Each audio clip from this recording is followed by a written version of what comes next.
இனிய வணக்கங்கள் அன்பு நண்பர்களே. மீண்டும் ஒரு புத்தம் புதிய நன்னாளில் உங்கள் அனைவரையும் சந்திப்பதில் பெருமகிழ்வு கொள்கின்றது சரித்திரம் படைப்போம் தளம்.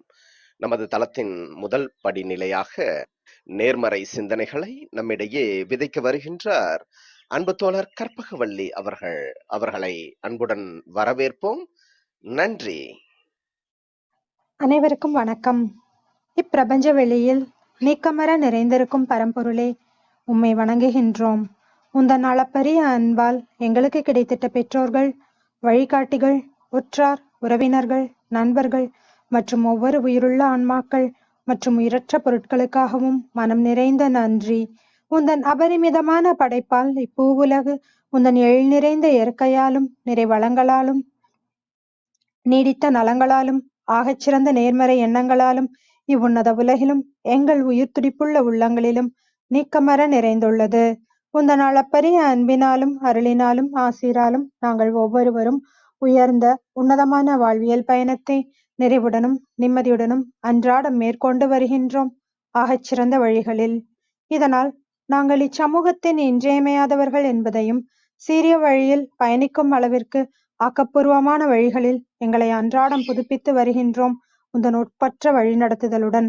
சிறுதுளி பெருவெள்ளமாகும் என்பதைப் போல் நாங்களும் சிறுக சிறுக சாதனை துளிகளை கோர்த்து வருங்கால சரித்திரத்தை ஆக்கப்பூர்வமான முன்னெடுப்புகளால் அலங்கரிக்கும் வரம் தாரும். அனைவருக்கும் நன்றி, அனைத்திற்கும் நன்றி, ஆண்டவனுக்கும் நன்றி. நன்றிங்க அன்பு தோழர். நமது நிகழ்வின் அடுத்த படிநிலையாக நாம் ஒரு நிமிட தியானத்திற்குள் பயணிக்க இருக்கின்றோம். கண்களை மெலிதாக மூடிக்கொள்வோம், கரங்களை கோர்த்துக் கொள்வோம். இப்பிரபஞ்ச பெருவெளியில் உள்ள இறைமைக்கு மனதார நன்றி பகிர கிடைத்த மற்றும் ஒரு அற்புதமான நன்னாள் இது. இப்பொழுது நாம் உச்சரிக்க இருக்கும் ஒவ்வொரு வார்த்தைகளுடன் நன்றி உணர்வினையும் கலந்து இறைமைக்கு சமர்ப்பிப்போம். அன்பின் காணிக்கையாய் இன்றெடுத்து அன்றாடம் அமுதூட்டி அன்பாகவும் கருணையாகவும் மாறிப்போன அன்பு தாய்க்கு மனம் நிறைந்த நன்றி. ஒவ்வொரு நாளையும் ஒவ்வொரு பொழுதையும் தமது உழைப்பாலும் தியாகத்தாலும் குடும்பத்தை நிறைத்து அறிவாகவும் ஆற்றலாகவும் மாறிப்போன அன்பு தந்தைக்கு மனம் நிறைந்த நன்றி. பரிசுத்தமான இயற்கையை பரிசளித்துச் சென்ற நம் முன்னோர்கள் ஒவ்வொருவருக்கும் மனம் நிறைந்த நன்றி. கற்றல் மற்றும் கற்பித்தல் வாயிலாக அன்றாட பொழுதுகளை அர்த்தமுள்ளதாக்கும் ஆசிரிய பெருந்தகைகள் ஒவ்வொருவருக்கும் அகம் நிறைந்த நன்றி. இப்பிரபஞ்ச பூ உலகினுள் பயணித்துக் கொண்டிருக்கும், பயணிக்க இருக்கின்ற ஒவ்வொரு உயிருள்ள ஆன்மாக்களுக்கும் மனம் நிறைந்த நன்றி. உயிரற்ற பொருட்களாய், வாழ்வின் உடன் வழித்துணையாய், வாழ்வின் பாதையை என்றென்றும் நிறைக்கும் உயிரற்ற பொருட்களுக்கும் மனம் நிறைந்த நன்றி. இப்பிரபஞ்ச பூ உலகினை தமது பேரன்பாலும் பேரருளாலும் பேராசிராலும் ஆண்டு அரவணைத்து காத்து வரும் அந்த ஆண்டவனுக்கும் நன்றி. இப்பொழுது நமது சுவாசத்தின் ஓசையில் அது பயணிக்கும் பாதைகளில் நாமும் ஒரு நிமிடம் இணைந்து பயணிப்போம், நம் மூச்சின் சுவாசத்தினை சீர்மைப்படுத்தியவர்களாய்.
மாதிரிகளாக நாங்கள் திகழ்வதோடு நில்லாமல் பல்வேறு சாதனைகளையும் அதன் வாயிலாக சரித்திரங்களையும் படைக்கும் அற்புத படைப்பாளிகளாக பரிணமிப்போம். இறைமைக்கு நன்றி.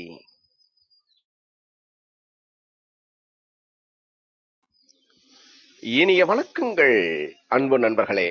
மீண்டும் ஒரு புத்தம் புதிய நன்னாள் இறைமையின் வரமாக நமது தளத்தின் 402வது நிகழ்விற்கு உங்கள் ஒவ்வொருவரையும் அன்புடன் வரவேற்பதில் பெருமகிழ்வு கொள்கின்றது சரித்திரம் படைப்போம் தளம்.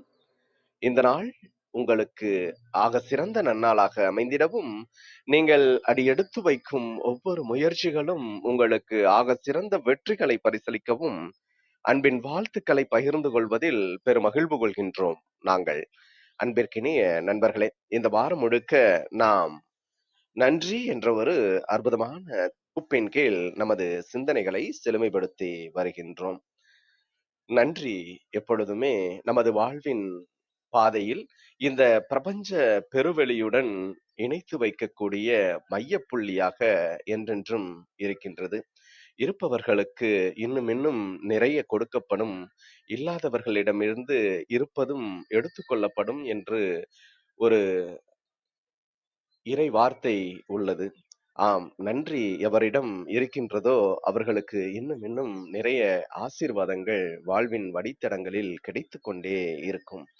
அந்த நன்றி உணர்வு இல்லாதவர்களிடமிருந்து இருப்பதும் எடுத்துக்கொள்ளப்படும் என்று குறிப்பிடுவார்கள்.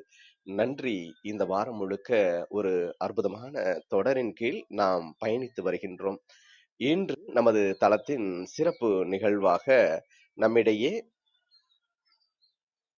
சிறப்புரையாற்ற இணைந்திருக்கின்றார் அன்பு நண்பர் சத்திய நாராயணன் அவர்கள். கதைகள் தளத்தின் இயக்குனராகவும் நமது சொல்லரங்கில் நிறைய கதைகளை மாலை வேளைகளில் கூற, இரவு நேரங்களில் அதை ஒவ்வொரு நண்பர்கள் வாயிலாக கூறுவது, அது மட்டுமல்லாமல் அந்த குரல் சார்ந்த பதிவு வாயிலாக நிறைய கருத்தியல் தாக்கங்களை விதைப்பது என்று நிறைய முன்னெடுப்புகளை எடுத்துள்ளார். அது மட்டுமல்லாமல் அப்டேட், அப்கிரேட், அப்ஸ்கில் என்ற அற்புதமான தளம், இன்னும் நிறைய தளங்கள் வாயிலாக புத்தக வாசித்தலை மையப்படுத்தி நிறைய கருத்து பகிர்தல்களை நமது சொல்லரங்கில் விதைத்துள்ளவர். நிறைய கருத்தாழம் நிறைந்த அன்பு சகோதரர் அவர்கள் இன்று தமது பிறந்த நாள் சிறப்புரையாக சமகால சாதனைகள் என்ற அற்புதமான தலைப்பின் கீழ் நம்மிடையே சிறப்புரையாற்ற இணைந்திருக்கின்றார். எப்பொழுதும் ஒரு பரபரப்பான பணி சூழலோடு இயங்கக்கூடியவர் அன்பு நண்பர் ஆவார். இன்று நமது எளிய அழைப்பினை ஏற்று இன்றைய நிகழ்வின் சிறப்பு அழைப்பாளராக, சிறப்பு பேச்சாளராக இணைந்து கொண்ட தருணங்களுக்காக சொல்லரங்க சொந்தங்களாகிய உங்கள் ஒவ்வொருவரின் சார்பிலும் சரித்திரம் படைப்போம் தளம் அவரை இந்நிகழ்விற்கு வருக வருக வருக என்று வரவேற்பதில் பெருமகிழ்வு கொள்கின்றது. வாருங்கள், அடுத்த 50 நிமிடங்கள் சமகால சாதனைகள் என்ற அற்புதமான தலைப்பின் கீழ் நாம் பயணிப்போம். நமது வாழ்வியல் புத்தகத்தில் புத்தம் புதிதாய் இன்று மலர்ந்துள்ள புதியதோர் பக்கத்தின் அழகியதோர் அத்தியாயத்தினை சமகால சாதனைகள் என்ற சிறப்புரையின் வாயிலாக அழகு கோர்ப்போம். நமது வாழ்வியல் வழித்தடங்களை இன்னும் செம்மைப்படுத்துவோம். நன்றி. அனைவருக்கும் இனிய காலை வணக்கம். குரல் கேக்குதுங்களா நண்பரே?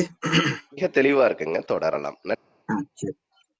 மீண்டும் அனைவருக்கும் ஒரு இனிய காலை வணக்கம்.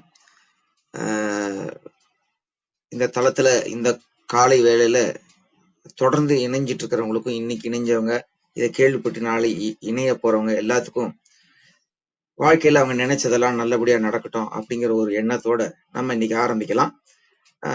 ஏற்கனவே நண்பர் சொல்லிட்டாரு, ஒரு அடுத்த 50 நிமிடம். இந்த 50 நிமிடத்தை சரியா உபயோகிச்சா நம்ம எல்லாருமே சாதனையாளர்கள் தான் அப்படிங்கிற ஒரு எண்ணத்தோட தொடருவோம். நண்பர் எனக்கு இந்த தலைப்பு கொடுத்த உடனே என்ன பேசுறது, ஏன்னா இது ரொம்ப பெரிய விஷயமா இருக்கே, எப்படி கொண்டு போலாம் அப்படின்னு நினைக்கும் போது, சரி நன்றி நம்ம கடைசியில சொல்லிக்கலாம். சமகால சாதனைகள்னு சொல்லியிருக்காரு. சாதனைய பேசுறதா, சாதனை செஞ்ச சாதனையாளர்களை பேசுறதா, எப்படி கொண்டு போறது, சமகாலம்னு வேற சொல்லிட்டாரு. அதனால தலைப்ப ஒரு விளக்கத்தோட பார்த்துட்டு அதை ஒட்டி நம்ம அடுத்து ஒரு 50 நிமிடம் போலாம். சாதனை அப்படின்னா என்ன? அகராதியில போட்டிருக்கிறது பாத்தீங்கன்னா, சாதனைனா என்ன? அரிய காரியம் சாதித்தல் அப்படின்னு சொல்றாங்க. சரி, அது மட்டுமா அப்படின்னு பார்த்தா இல்ல, நினைத்ததை பெறுதல் அப்படின்னு சொல்றாங்க. இன்னும் கொஞ்சம் எளிமையா பார்த்தா எண்ணியதை அடைதல். அப்ப சாதனைனா என்னன்னா, செயற்கரிய காரியம் செய்தல், சாதித்தல், நினைத்ததை பெறுதல், எண்ணியதை அடைதல். அப்ப மனுஷனுக்கு ஒரு தேடல் இருக்கு. அந்த தேடலுக்குள்ள அவன் என்னமோ சாதிக்கணும்னு நினைக்கிறான். அதுக்கு உண்டான செயல் திட்டம் எல்லாம் போட்டு அதை அவன் செஞ்சுட்டானா, அவன் அடையிற சந்தோஷமே தனி. அப்ப பாத்தீங்கன்னா, முதல்ல செய்யக்கூடாதுன்னு சொன்னவங்க கூட அந்த செயற்கரிய காரியத்தை சாதிச்சு வெற்றி பெற்றா, இது எப்படி செஞ்சான், இவனை மாதிரி செய்யறதுக்கு ஆள் இல்லையா அப்படின்னு சொல்லுவாங்க. இப்ப சாதனைங்கிறது நம்ம காலையில 6 மணிக்கு எழுந்திரிக்க முடியாதுன்னு சொல்லி சொன்னவங்க கிட்ட தொடர்ந்து 400 நாள், நீங்க 48 நாள் 21 நாள் செஞ்சா போதுமாங்க. நம்ம தூங்கு மூஞ்சியா இருந்த இந்த காலத்திலயும் அரிய காரியமா காலையில 6 மணிக்கு எழுந்திரிச்சு இந்த தளத்துக்கு வர்றதும் ஒரு சாதனை தான்.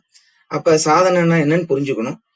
ஒரு காரியம் சாதித்தல், நினைத்ததை பெறுதல், எண்ணியதை அடைதல். ஆங்கிலத்துல இத achievement, accomplishment of an objective ரெக்கார்டுன்னு சொல்றாங்க.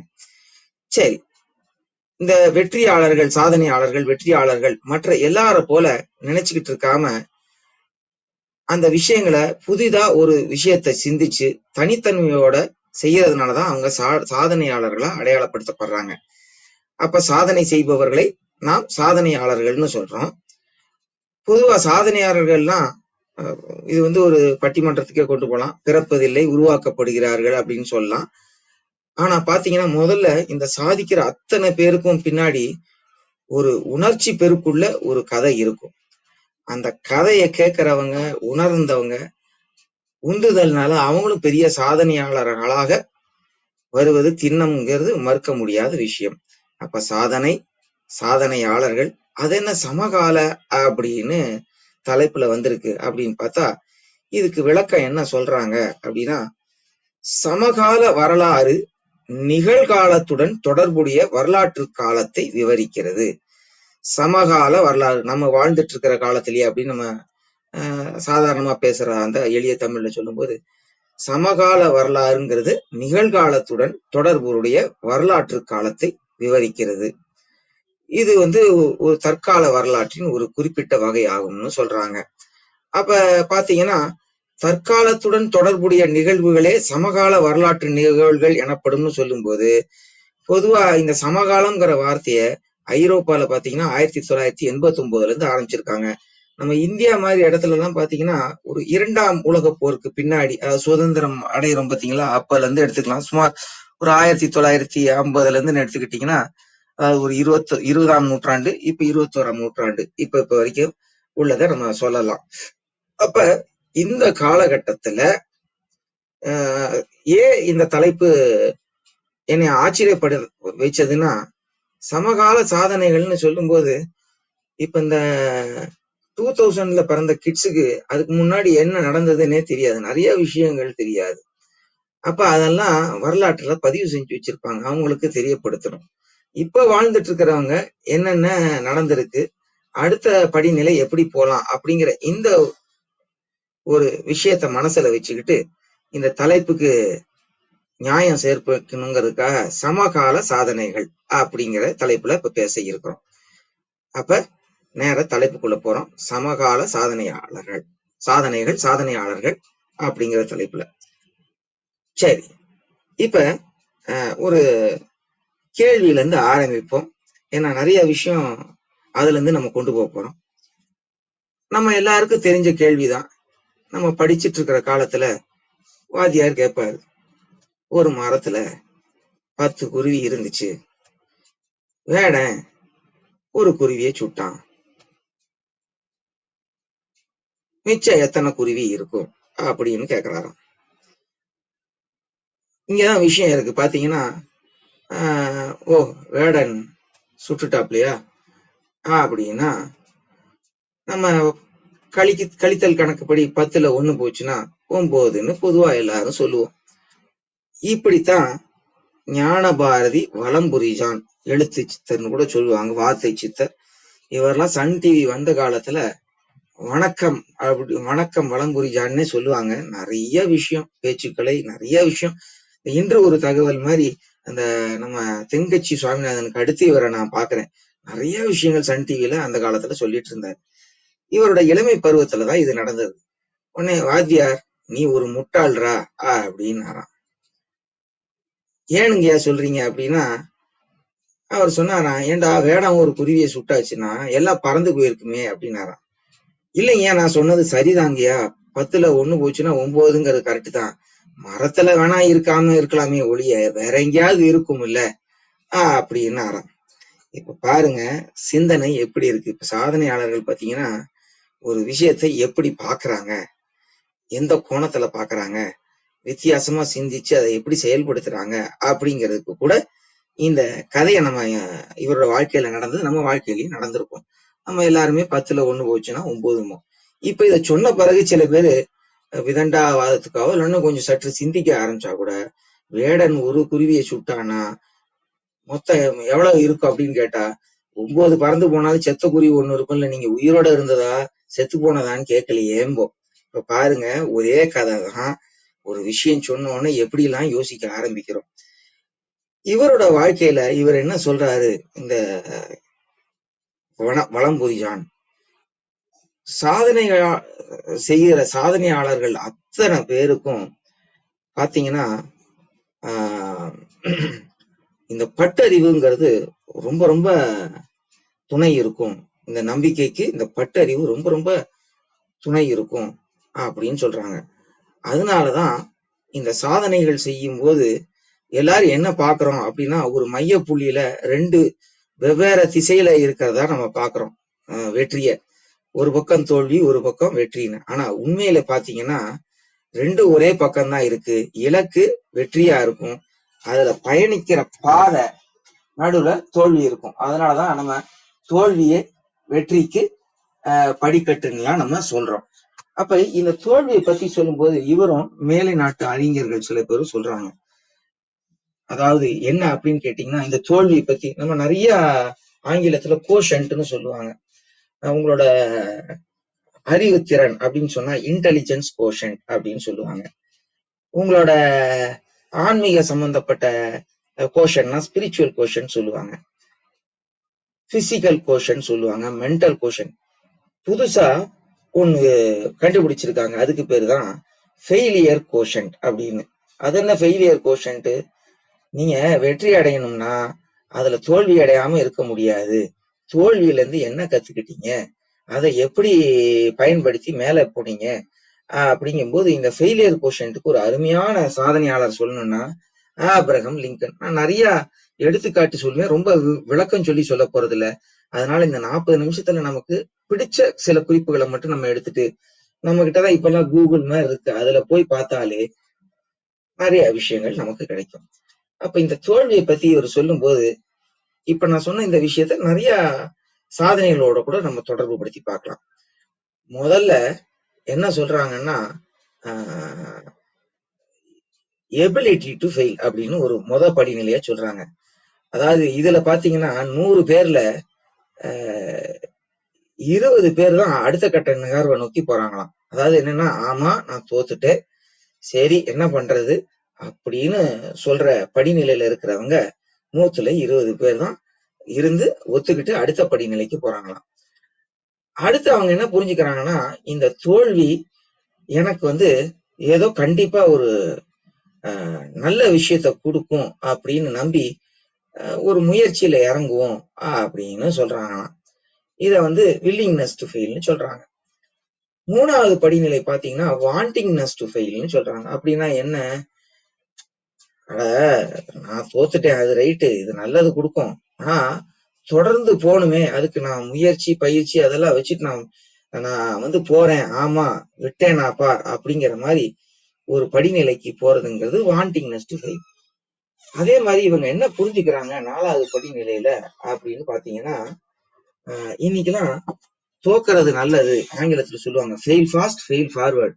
தோக்குறது நல்லது, அது எவ்வளவுக்கு எவ்வளவு சீக்கிரம் நம்ம தோக்குறோமோ அதுல இருந்து பாடத்தை கத்துக்கிட்டு உருப்புறோமோ மேல சீக்கிரம் போலாம் அப்படிங்கிறது 4வது படிநிலையா சொல்றாங்க. 5வது படிநிலை பாத்தீங்கன்னா ஃபெயில் ஆஸ் ஏ குரூப்ங்கிறாங்க. அப்படின்னா என்னன்னா, நான் மட்டுமே தோத்து அதுல இருந்து பாடம் கத்துக்க முடியாது, என் கூட இருக்கிறவங்களும் எவ்வளவுக்கு எவ்வளவு சீக்கிரம் தோத்து கத்துக்கிறாங்களோ ஒரு சாதனை அடையும் போது சீக்கிரம் அந்த சாதனை அடையறதுக்கு வழின்னு சொல்றாங்க.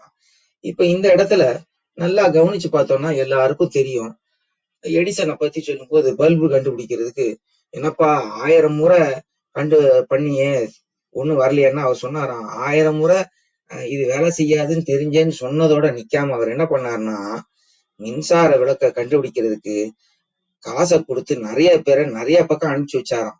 ஏன்னு கேட்டா, இவனுக்கு கொண்டு வர தகவலும் இது சரியாகும் இது சரியாகாதுன்னு தெரிஞ்சா இன்னும் சீக்கிரம் கண்டுபிடிக்கலான்னு ஆறாம்.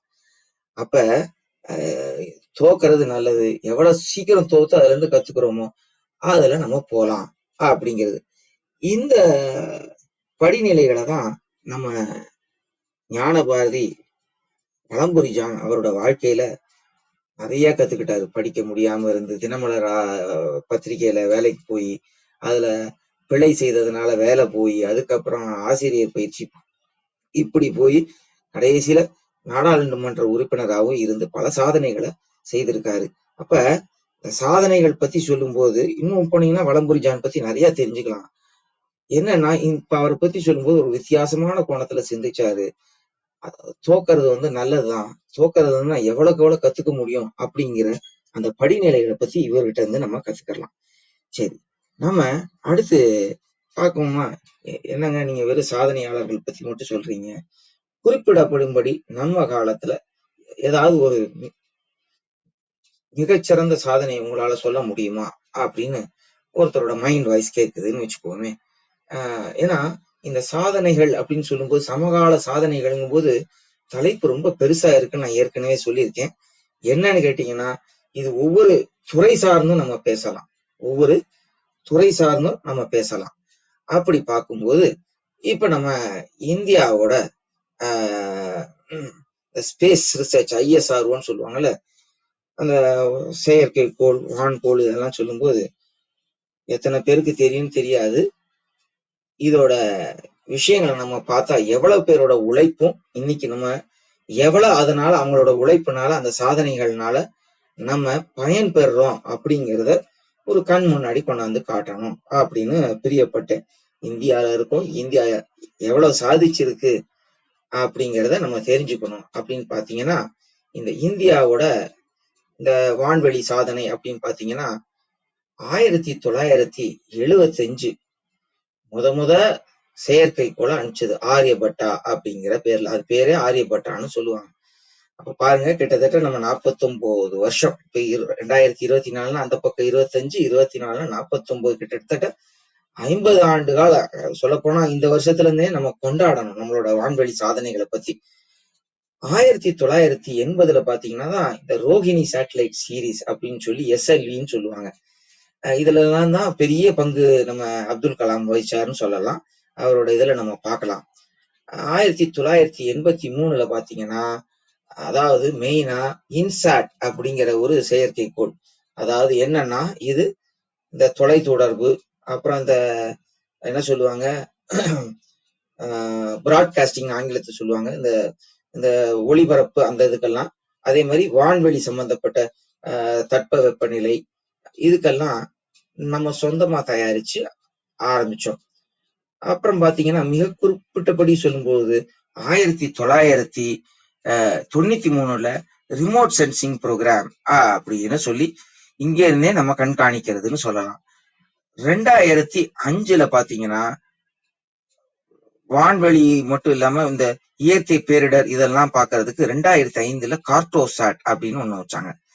இப்படி சொல்லிட்டு இருக்கும்போது நம்ம வாழ்ந்த காலகட்டத்துல இப்போ ஒரு 1970க்கு அப்புறம் பிறந்திருப்போம்னு வச்சுங்களேன். சாதாரணமா நமக்கு ஒரு 50 வயசு வரும், 30 54 வயசு. 2000 பிறந்திருந்தா ஒரு 24 வயசு.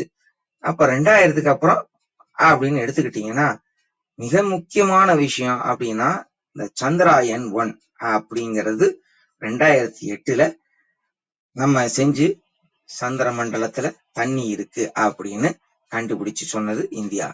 அப்ப பாத்தீங்கன்னா இப்படியே போயிட்டு இருக்கும்போது ஜிசாட்னு சீரீஸ் ஆரம்பிச்சாங்க. மிக முக்கியமான அடுத்த படிநிலைன்னு பாத்தீங்கன்னா 2019 சந்திராயன் 2 அப்படின்னு சொல்லி அந்த தென்துருவம்னு சொல்லுவாங்கல்ல, அதுல இறக்க கொஞ்சம் தோல்வி அடைஞ்சாலும் அதுல இருந்து மீண்டு வந்தோம். அதுதான் இப்ப சமீபத்துல, அதாவது 2023 நம்ம வெற்றிகரமா சாதிச்சோம். இப்ப இந்த சந்திராயன்ல பாத்தீங்கன்னா மங்கள்யான், சந்திராயன், இந்த மாதிரி நிறைய இருக்கு. இதுல குறிப்பிட்டு சொல்லப்படும்படி பாத்தீங்கன்னா நம்ம தமிழ்நாட்டுல இருந்துன்னு இருக்கிறதுனால சொல்றதா இருந்தா, ஒரு மயில்சாமி அண்ணாதுரை, ஒரு சிவன், ஒரு வீரமுத்துவேல், அதாவது சந்திராயன் 3ல இவங்க எல்லாம் பெரிய பங்கு ஆற்றிருக்காங்க. அவர் யாரோட தலைமைகள்னா சோம்நாத் சாட்டர்ஜி, அதுக்கு முன்னாடி ராதாகிருஷ்ணன், இந்த மாதிரி பல பேர்களோட நம்ம சொல்லலாம். அப்புறம் பாத்தீங்கன்னா இப்ப ஆதித்யான் சூரியனை நோக்கி நம்ம செலுத்தினது. இப்ப கடைசியா 2024 எக்ஸ்ரே போலாரிமீட்டர் அப்படிங்கிறாங்க. அப்ப ஏங்க இன்னைக்கு இத பத்தி நீங்க சொல்றீங்க? நம்ம இந்திய வான்வெளியோட சாதனைகளை பட்டியலிட்டு சொன்னீங்களே, ஏன் சொல்றீங்க? தெரிஞ்சுக்கிறது மட்டும் இல்ல, எவ்வளவு பேரோட உழைப்பு இருக்கு இதுல. பாத்தீங்கன்னா ஒவ்வொருத்தரோட உழைப்பை பத்தி தெரிஞ்சுக்கணும்னா நீங்க அவங்களோட வாழ்க்கை வரலாறு, ஒரு சிவனோ, மயில்சாமி அண்ணாதுரையோ, வீரமுத்துவேலோ, அவங்கள பத்தி படிச்சீங்கன்னா அவங்களோட இளமை காலம் முதல் எவ்வளவு கஷ்டப்பட்டாங்க, என்ன மாதிரி பள்ளிக்கூடத்துல படிச்சாங்க, இந்த நிலைக்கு அடையறதுக்கு அவங்க எவ்வளவு தொடர்ந்து பாடுபட்டாங்க அப்படிங்கறதெல்லாம் கண் முன்னாடி கொண்டாந்து விரியும் நமக்கு. அதுல இருந்து நம்ம நிறைய கத்துக்கிடலாம். இப்ப பாத்தீங்கன்னா இந்த சாதனைகள்னால நமக்கு என்னன்னா, இன்னைக்கு உக்காந்த இடத்துல இருந்து நம்ம மீனை பாத்தீங்கன்னா நம்ம எல்லாருமே கையில வச்சிருக்கிற இந்த அலைபேசி ஆகட்டும், ஒரு கணினி ஆகட்டும், இதுல பல விஷயங்களை நம்ம என்ன சொல்றோம் அனுபவிச்சுட்டு இருக்கோம்னா, இந்த சேட்டிலைட் செயற்கைக்கோள் நமக்கு பல விஷயத்துல உபயோகமா இருக்கு. இருந்த இடத்துல இருந்தே இன்னைக்கு தட்பவெப்பநிலை, மழை வருமா, நிறைய விஷயங்களுக்காக நம்ம உபயோகப்படுத்துறோம். அதுக்கு நம்ம கண்டிப்பா நன்றி சொல்ல கடமைப்பட்டிருக்கோம். எவ்வளவு பேரோட உழைப்புனால இது நடந்திருக்குங்கிறத நம்ம தெரிஞ்சுக்கணும். இப்ப அடுத்து பாத்தீங்கன்னா அதே இந்தியாவோட சமீபத்திய சாதனை அப்படின்னு சொல்லும்போது பாத்தீங்கன்னா, நம்ம மிக முக்கியமா சொல்றதா இருந்தா இந்த வந்தே பாரத் ரயிலை பத்தி சொல்லலாம். இந்த வந்தே பாரத் ரயில் அப்படிங்கிறது போன வருஷம் பண்ணாங்க. உங்களுக்கு தெரியும், மணிக்கு 180 கிலோமீட்டர். அதாவது ஏங்க புல்லட் ட்ரெயின் எல்லாம் வந்திருக்கு அங்க ஜப்பான்ல இருக்குன்னா, இது முழுக்க முழுக்க இந்தியாவில தயாரிக்கப்பட்டது. ஆனா இவங்க 130 கிலோமீட்டர் வேகத்துக்கு தான் அனுமதிச்சிருக்காங்க. இந்த ரயில பாத்தீங்கன்னா அதோட இன்ஜினோட இழுத்திறன் தான் நம்ம மிக முக்கியமா சொல்றோம். இன்ஜினை தனியா கழட்டி விட்டா எல்லாம் தனித்தனி பெட்டிகளா இருக்கும். பல்லாயிரம் பேர் மாங்குன்னு வேலை செஞ்சாலும், சந்திர மண்டலத்துக்கே ராக்கெட் விட்டாலும் எல்லாவற்றுக்கும் பொறுப்பு ஒரு சிவமேன்னு சொல்ற மாதிரி, இன்னைக்கு தேதியில இந்த வந்தே பாரத்னால ஒரு கோயம்புத்தூர், சென்னை இதெல்லாம் ஒரு 5 மணி நேரம் 6 மணி நேரத்துல போறதுங்கிறது சாத்தியமாச்சு. அப்ப பாருங்க, ஒரு பெரிய நீளமான பாதை, அதாவது நெடுந்தூர பயணத்தை ரொம்ப எப்படி இந்த அலைபேசி தொலைவில் இருந்தாலும் அருகில் இருக்கிறோங்கிற ஒரு விஷயத்த நமக்கு ஏற்படுத்தி கொடுக்குதோ, இந்த வந்தே பாரத் ரயில் ஒரு 12 மணி நேரம் 10 மணி நேரம் போறத ஒரு கோவையில இருந்து சென்னைக்கு ஒரு 6 மணி நேரத்துல எளிமைப்படுத்தி கொடுத்துருக்கு. அப்ப விஞ்ஞானம் அப்படிங்கிறது ஒரு பகுதியா நம்ம இந்த சாதனைகள்ல நம்ம எடுத்துக்கலாம். இப்ப இந்த வரிசையில நம்ம போகும்போது நிறைய பேரை சொல்லலாம். ஏங்க சில பேர்னால சாதிக்க முடியுது, சில பேர்னால சாதிக்க முடியல அப்படின்னு ஒரு கேள்வி எழுப்பும்போது நிறைய பதில்கள் கிடைக்கும். ஏன் சாதிக்க முடியல அப்படின்னு ஒருத்தர் கேட்கிறோம்னு வச்சுக்கோங்களேன். ஏன்பா அதை செய்யல அப்படின்னா, சின்ன வயசுல இருந்தே நமக்கு காரணங்களும் காரணிகளும் சொல்லி பழக்கப்பட்டிருக்கோம். ஒரு பையனை கூப்பிட்டு கேட்டீங்கன்னா, ஏண்டா லேட்டு அப்படின்னா, பஸ் வரலைங்க, அது சரி இல்லைங்க, இது சரி இல்லைங்க, இப்படியே பழக்கப்பட்டு போயிருக்கோம். அதனாலதான் நம்ம ஏன்டா சாதிக்கலன்னு கேட்டா நிறைய காரணிகளை சொல்றோம். எனக்கு வயசாயிடுச்சு, பணம் இல்ல, எனக்கு யாரும் உதவி செய்யறதுக்கு இல்ல, இப்படி பல காரணிகள் இருக்கு. இந்த ஒவ்வொரு காரணிக்கும் நீங்க ஒரு சாதனையாளர் எடுத்துக்கிட்டீங்கன்னா அவர் செஞ்ச சாதனையில இருந்து என்ன நமக்கு கிடைச்சது, நம்ம வாழ்க்கையை எப்படி மேம்படுத்துச்சுங்கிறத நம்ம பார்க்கலாம். அப்படி பார்க்கும் பட்சத்துல குறிப்பிட்டு சொல்லக்கூடிய சில பேரை நம்ம இப்ப பார்ப்போம். இப்ப உலகமே இன்னைக்கு பாத்தீங்கன்னா உலகத்துல சாதனைகள் செய்த பட்டியல்ல நிறைய பேரை சொல்லுங்க. அத பல விஷயத்துல பார்க்கலாம்னு சொல்லியிருக்கேன். அதுல சில பேரை மட்டும் நான் சொல்லிட்டு அப்புறம் நம்ம ஒரு குறிப்பிட்ட 2-3 பேரை மட்டும் எடுத்து பார்க்கலாம். தொழில்நுட்பம் சார்ந்தது அப்படின்னு சொல்லும்போது இன்னைக்கு ஒரு மிகப்பெரிய ஆளா இருக்கிறது வந்து எலன் மஸ்க். அவரோட எலக்ட்ரிக் வெஹிக்கிள் மின்சார கார்கள் ஆகட்டும், அவரோட மிக குறிப்பிட்டு சொல்லணும்னா இந்த டெஸ்லா நிறுவனம், ஸ்பேஸ் எக்ஸ். ஏன் ஸ்பேஸ் எக்ஸ் சொல்றோம்னா, பொதுவா செயற்கைக்கோள்களை ராக்கெட் ஏத்திட்டு போச்சுன்னா போய் விட்டுட்டு கடல்ல விழுந்து அது பிரயோஜனம் இல்லாம போயிடும். அதை திருப்பி கொண்டாந்து பூமியில நிலைநிறுத்தக்கூடிய ஒரு டெக்னாலஜியை அற்புதமா கண்டுபிடிச்சவர் தான் இந்த எலான் மஸ்க். அவரை பத்தி இன்னும் நிறைய பேசலாம். நம்ம இந்த தொலைத்தொடர்பு டெக்னாலஜி அப்படிங்கறதெல்லாம் வச்சு பார்க்கும்போது இந்த எலான் மஸ்க், சத்யா நாதல்லா, அதாவது மைக்ரோசாஃப்ட், இன்னும் நிறைய பேரை நம்ம சொல்லலாம். அதே மாதிரி பாத்தீங்கன்னா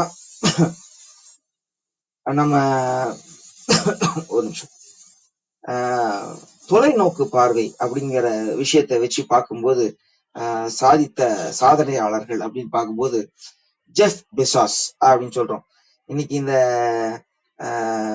இ காமர்ஸ்ன்னு சொல்றோம், வணிகம், அதாவது ஒரு கணிப்பொறி மூலியமா நம்ம சொல்றோம், வீடு தேடி உங்களுக்கு பொருள் வருது, பட்டனை தட்டினா என்ன பொருள் வேணுமோ வாங்கிக்கலாம் அப்படின்லாம் நம்ம சொல்றோம். இது மாதிரி இது வந்து ஒரு குறிப்பிட்ட ஆளா நம்ம சொல்லலாம். அதே மாதிரி ஒரு சொசைட்டில ஒரு தாக்கத்தை ஏற்படுத்தினவங்க அப்படின்னு சொன்னா குழந்தைகளுக்கு பெண் கல்வி ரொம்ப முக்கியத்துவம் அப்படின்லாம் பேசக்கூடிய நோபல் பரிசு பெற்ற மலாலா யூசஃபை பத்தி சொல்லலாம். ஸ்போர்ட்ஸ்ல லயனல் மெஸ்ஸி. அதே மாதிரி வாழும் காலத்திலேயே எப்படி நம்ம கேள்விப்பட்டிருப்போம் மகாத்மா காந்தி பத்தி, ஆனா அந்த அஹிம்சை முறையில அதை திரும்பவும் நம்ம சாதிக்க முடியுமா அப்படின்னு ஒரு எடுத்துக்காட்டா விளங்கின ஒரு மார்ட்டின் லூத்தர் கிங்கோ, நெல்சன் மண்டேலாவை பத்தி கூட நம்ம பார்க்கலாம். அஹிம்சைங்கிறது ஒரு மிகச்சிறந்த கருவி, நம்ம நினைச்சதை அடையறதுக்குன்னு கூட நம்ம எடுத்துக்கலாம். இப்ப நமக்கு வந்து ஊனம் ஒரு தடை அல்ல. இப்படி பல பார்வைகள்ல நம்ம சாதனைகளையும் அதை சாதித்தவர்களை பத்தியும் அடுத்த ஒரு 10-15 நிமிடம் நம்ம பேச இருக்கிறோம். நிறைவா திரும்பவும் இந்த தலைப்பை ஒட்டி நம்ம பேசினதை ஒருங்கிணைச்சு சொல்லிடுவோம். சரி, இப்ப சாதனையாளர்கள் அவங்க சாதிச்சது அப்படின்னு பாத்தீங்கன்னா, ஏன்பா நீ வேலை செஞ்ச, திரும்ப முயற்சி செஞ்சியா, இல்லைங்க முடியலைங்க, அது அவ்வளவுதாங்க அப்படின்னு போற ஆட்களுக்கு முயற்சி திருவினையாக்கும் அப்படின்னு நம்ம ஒரு கேள்விப்பட்டிருப்போம். அப்ப நம்ம ஒரு சாதனை படைக்கணும்னா தொடர் முயற்சி ரொம்ப ரொம்ப முக்கியம். அப்படிங்கிறதுக்கு ஒரு கிரிக்கெட் துறையில இருந்து நம்ம எடுத்துக்கிட்டோம்னா சச்சினை தான் பெருசா பேசுவாங்க.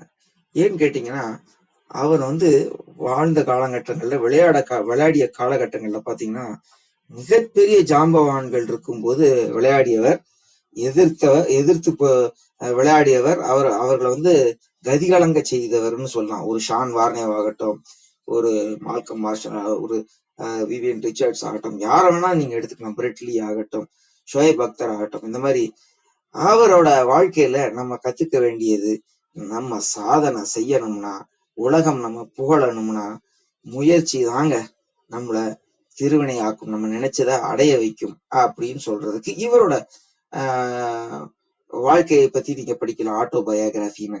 அப்ப முயற்சி, அப்ப மிச்சவங்களுக்கு இது பொருந்தாதானா? அப்படி கிடையாது.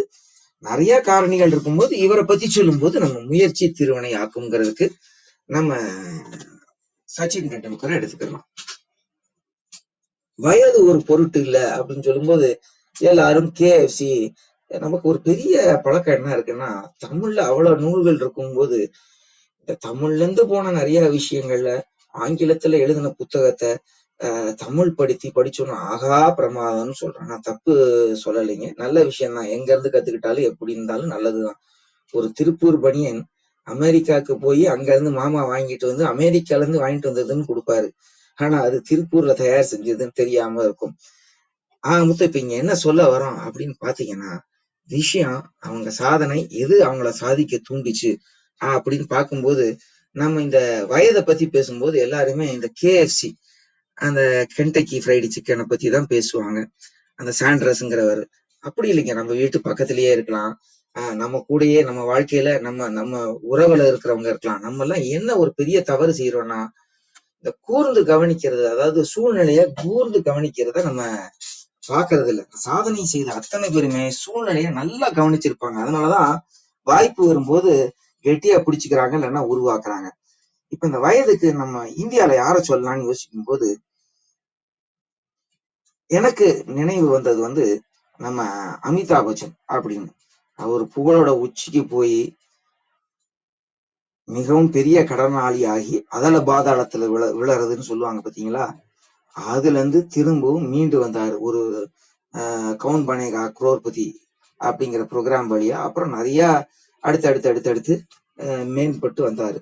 அவரோட வாழ்க்கையை பாத்தீங்கன்னா, தோல்வி நிலையானதல்ல, மீண்டு வர முடியும், வயது ஒரு பொருட்டல்ல அப்படிங்கிறத அவர் வாழ்க்கையில இருந்து கத்துக்கலாம். அப்ப இங்க வந்திருக்கிற சில பேருக்கு கூட எனக்கு 40 வயசாச்சு 50 வயசாச்சு அப்படின்னு சொல்றவங்க கிட்ட நல்ல வேலை நம்ம ரவிச்சந்திரன் ஐயா இருக்காரு.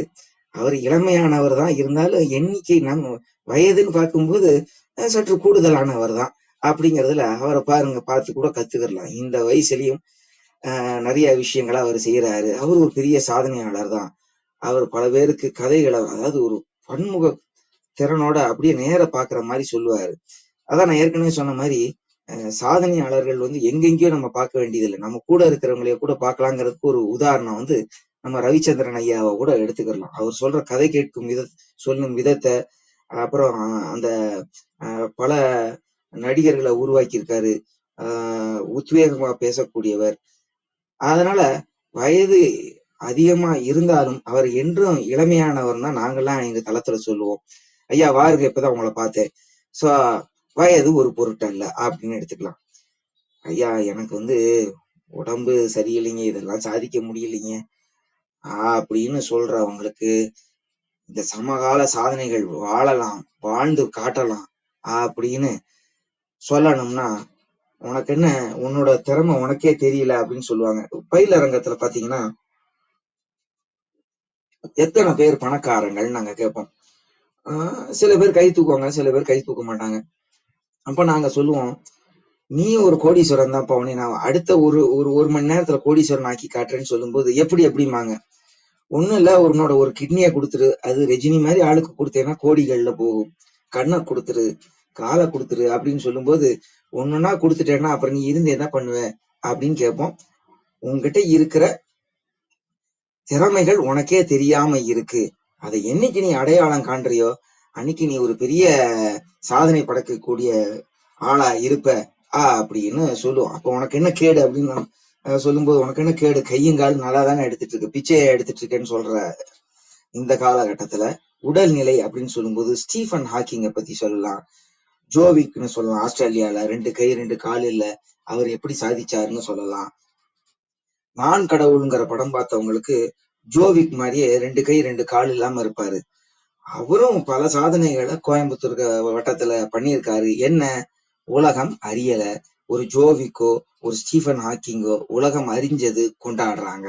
இந்த ஸ்டீஃபன் ஹாக்கிங் பாத்தீங்கன்னா உடல் அசைவு ஒண்ணுமே இருக்காது, அந்த ஒரு மிஷின்ல அந்த ஒரு சேர் மாதிரி உட்கார்ந்துட்டு பல அற்புதங்களை செஞ்சிருக்காரு. அப்ப சாதனையாளர்களுக்கு உடல்நிலை ஒரு பொருட்டல்ல. அதே மாதிரி இந்த சூழல் அப்படின்னு சொல்லுவோம், நமக்கு சரியா இல்லைங்க அப்படின்னா, என்ன சூழல் சரியில்லை, எனக்கு பணம் இல்லை, நம்ம தேட ஆரம்பிச்சா தேடுறதெல்லாம் கிடைக்கும்னு சொல்லுவாங்க.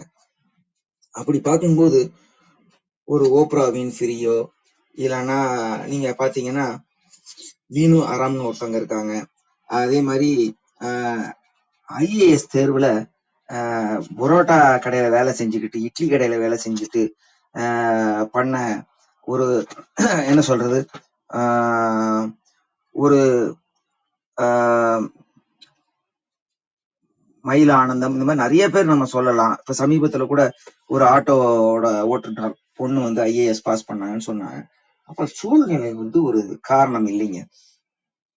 அதே மாதிரி சமகாலத்துல நம்ம ரவிச்சந்திரன் ஐயா வந்திருக்கிறதுனால சொல்றேன், கிரைம் நாவலின் தலைவரான முடிசூடு அப்படின்னா ராஜேஷ்குமார சொல்லுவாங்க, கோயம்புத்தூர்ல இருக்கிறவரு. அவரோட இதையும் பாத்தீங்கன்னா இந்த எழுத்து உலகத்துல, அதாவது த்ரில்லர் நாவல்ஸ் சொல்லுவோம், கொலை அந்த இதுல துப்பு துளக்குறது, அந்த மாதிரி இதுல ஒரு பெரிய புரட்சியே பண்ணியிருக்காருன்னு சொல்லலாம். அவரும் 80களுக்கு அப்புறம் பாத்தீங்கன்னா பெரிய விஷயங்களை செஞ்சிருக்காரு. அதுக்கப்புறம் தான் பாத்தீங்கன்னா நிறைய கிரைம் நாவல், ஒரு சுபா ஆகட்டும், பட்டுக்கோட்டை பிரபாகர் ஆகட்டும், தேவி பாலாவாகட்டும். ஆனா அதுக்கு முன்னாடி வந்து இவர் இருந்தாருன்னு வச்சுங்க, சுஜாதா. பட் பரவலா ரொம்ப பரபரப்பா இந்த கிரைம் அப்படிங்கிற ஒரு ஏரியாவை ரொம்ப பிரபலப்படுத்தினது இந்தியால நம்ம இதுல பாத்தீங்கன்னா ஒரு ராஜேஷ்குமார்னு சொல்லலாம். இப்ப இந்த இதெல்லாம் நிறைய தெரிஞ்ச பேரா இருக்கு. தெரியாத பேர் அப்படின்னு பாத்தீங்கன்னா நம்ம 2-3 தெரியாத பேர் எடுத்துக்கலாம், அவங்க செஞ்சதை எடுத்துக்கலாம். இன்னைக்கு கோழி சாப்பிடுறது, கோழி முட்டை சாப்பிடுறவங்க இதுல தெரிஞ்ச பேர் சொல்லுங்க அப்படின்னு சொன்னீங்கன்னா நிறைய பேர் சொல்லுவாங்க, சாந்தி அது இதுன்னு. ஆனா அதுக்கு ஒரு முன்னோடியா இருந்ததுதான் இந்த சுகுணா போல்ட்ரி ஃபார்ம்னு சொல்லுவாங்க. அதாவது விவசாயிகளை விவசாயம் படுத்த நிலையில விவசாயிகளையும் ஊக்குவிச்சு அது மூலமா பலன் அடைய முடியும். தேவைதான் ஒரு மனிதனை, necessity is the mother of invention அப்படின்னு சொல்லுவாங்க. தேவைகள் நம்மளை வந்து சாதிக்க தூண்டும் அப்படிங்கிறதுக்கு ஒரு அடையாளமா அவரை எடுத்துக்கலாம். அவர் என்ன பண்ணாருன்னா, கோழி வளர்க்கலாம், அந்த தீவனத்தை வச்சு நம்ம நிறைய செய்யலாம், விவசாயத்தையும் பெருக்க முடியும் அப்படின்னு கோழி வளர்ப்பு அது சார்ந்த தொழில ஒரு பிரான்ச்சைசி முறையில அதாவது பயிற்சி கொடுத்து வளர்க்க வச்சு விவசாயிகளை அவங்களும் மேம்பட்டு இவரும் மேம்படுறதுக்கு பல பயிற்சிகளை கொடுத்து பண்ணாருன்னு சொல்லலாம் இந்த சுகுணா போல்ட்ரி சவுந்தரராஜன் அப்படின்னு.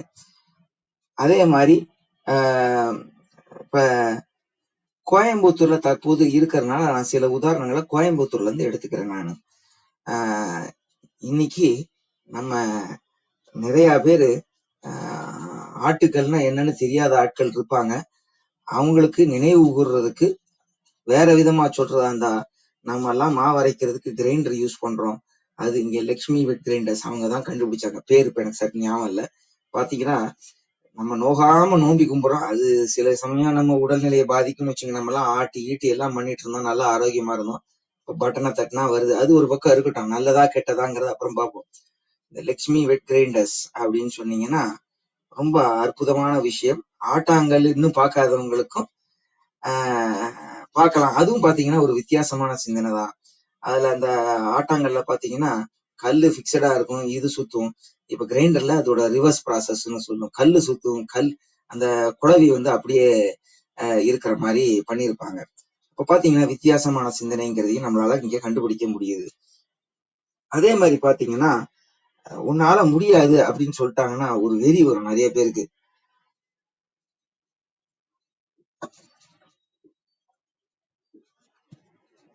NSK மிஷின் ஒர்க்ஸ் அப்படின்னு சொல்லுவாங்க. அவர் பேர் NS குமார். இவர் தான் இந்த லேத் மிஷின் நிறைய கண்டுபிடிச்சு, நிறைய குறிப்பிட்டு சொல்லணும்னா இன்னைக்கு உலகையே அச்சுறுத்தக்கூடிய ஒரு விஷயம் இந்த பிளாஸ்டிக் சமாச்சாரங்கள். ஏன்னா அதுதான் பூமியில மக்காம பல கெடுதல்களை உண்டாக்குது. இந்த பிளாஸ்டிக்கை ரீசைக்கிள் பண்ற மாதிரி உள்ள மிஷினை கண்டுபிடிச்சவர் தான் இந்த NSK மிஷின் ஒர்க்ஸ், NS குமார்ங்கிறவர். அவரை வந்து தூண்டி விட்டுட்டாங்க, கமிஷன் மட்டும் வாங்கிட்டு போ, உன்னால இது பண்ண முடியாது அப்படின்னு சொன்னோன்னு ஒரு வெறியில கண்டுபிடிச்சுதான் இந்த கம்பெனியை உருவாக்குனாரு. அப்ப இது வந்து தொழில் சார்ந்ததா எடுத்துக்கலாம். சரி, நிறைவா அடுத்து ஒரு 5 நிமிடம் இருக்குங்கிறனா, இன்னும் ஒரு 10 நிமிடம் இருக்குன்னு நினைக்கிறேன். நமக்கு இன்னும் சில விஷயங்களை இதுல பேசிட்டு சாராம்சமா நம்ம பாத்துக்கலாம். என்ன அப்படின்னு கேட்டீங்கன்னா,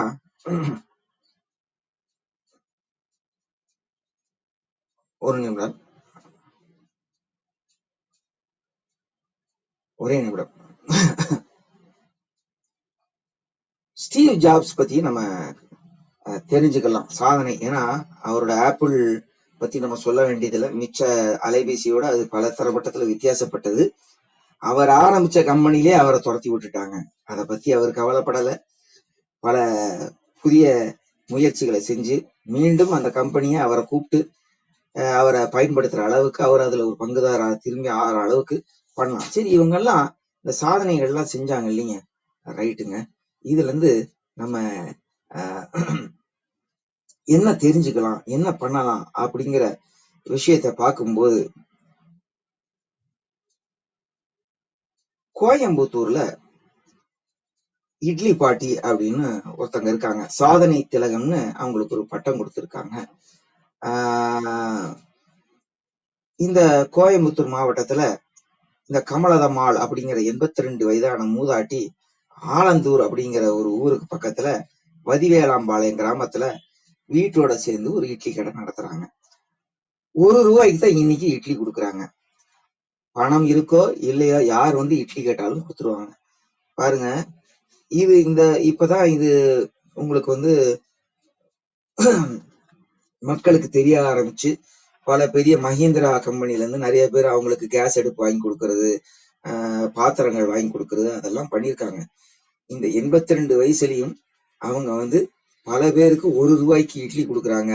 அவங்க கிட்ட கேட்டீங்கன்னா அவங்க சொல்றாங்க 600 இட்லி நான் போட்ட காசு எனக்கு வந்தா போதும். அப்படி பார்க்கும்போது என்னால நிகர விலைக்கு கொடுக்க முடியுது, ₹1 அதனால என்னால கொடுக்க முடியுது அப்படின்னு இவங்க சொல்றாங்க, கமலத்தம்மாள் அப்படிங்கிறவங்க. இதெல்லாம் நமக்கு வந்து பக்கத்திலேயே இருக்கிறவங்களுக்கு தெரியல. ஆனா இதே இட்லியை வச்சு பாத்தீங்கன்னா மெட்ராஸ்ல இருக்கிறவங்களுக்கு இதே இட்லி மூலமா தன் வாழ்வை வளப்படுத்திய, அதாவது ஃபுட் கோர்ட் கிங் அப்படின்னு சொல்லுவாங்க, சரத் பாபு அப்படின்னு. அவங்க அம்மா வந்து ஒரு மீன் பிடி கிராமத்துல இட்லி வித்தவங்க. தன் பையனை கஷ்டப்பட்டு படிக்க வச்சு பிட்ஸ் பிளானி IIMல படிக்க வச்சு அவர் அங்கெல்லாம் படிச்சு கடைசியில ஏன் நம்ம அம்மா நமக்கு இட்லி வித்து வளர்த்த இந்த இட்லியே ஒரு தொழிலா, ஹைடெக் டெக்னாலஜி இதுதாங்க படிப்பு கொஞ்சம் வித்தியாசப்படுத்தி கொடுக்குது. படிக்காம செய்ய முடியாமலாம் இல்ல, படிக்கும்போது அதை சந்தைப்படுத்துதல்ல இருந்து அவர் கத்துக்கிட்டதுனால அத பல பெரிய IT கம்பெனிகளுக்கெல்லாம்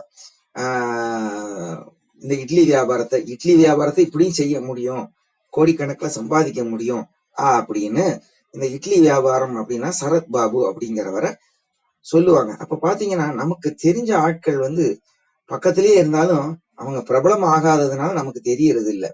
அதுதான் விஷயம், வேற ஒண்ணும் இல்லை. அது மாதிரி நம்ம என்ன சொல்லணும்னா, நம்மளும் ஒரு சாதனையாளர்கள் ஆகணும் அப்படின்னா சூழ்நிலையை கவனிங்க. இப்ப பாத்தீங்கன்னா யாராவது எதையாவது சாதிக்கிறாங்கன்னு சொல்றான்னு வச்சுங்களேன், அவங்களுக்கு வாய்ப்புகள், சூழ்நிலைகள், வளர்க்கப்படும் சூழ்நிலைகள், உயிரியல் காரணங்கள், பெற்றோர்கள், அமைப்புகள், இந்த கடின உழைப்பு, இதெல்லாம் நிறைய நம்ம பல உதாரணங்கள்ல இருந்து நம்ம பார்த்திருக்கோம்.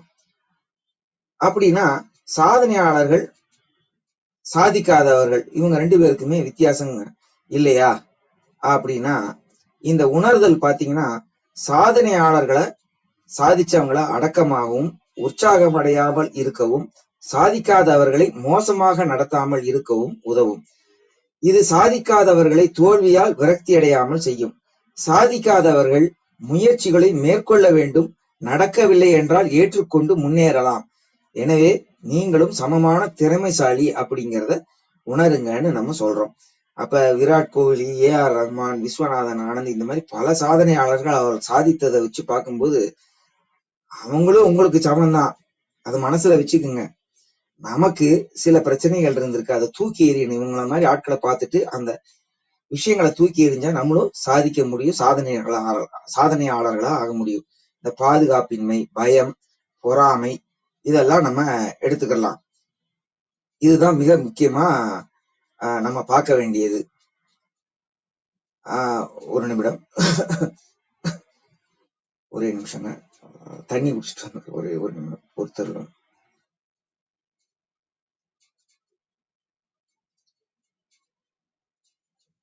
ஒரே நிமிடம்.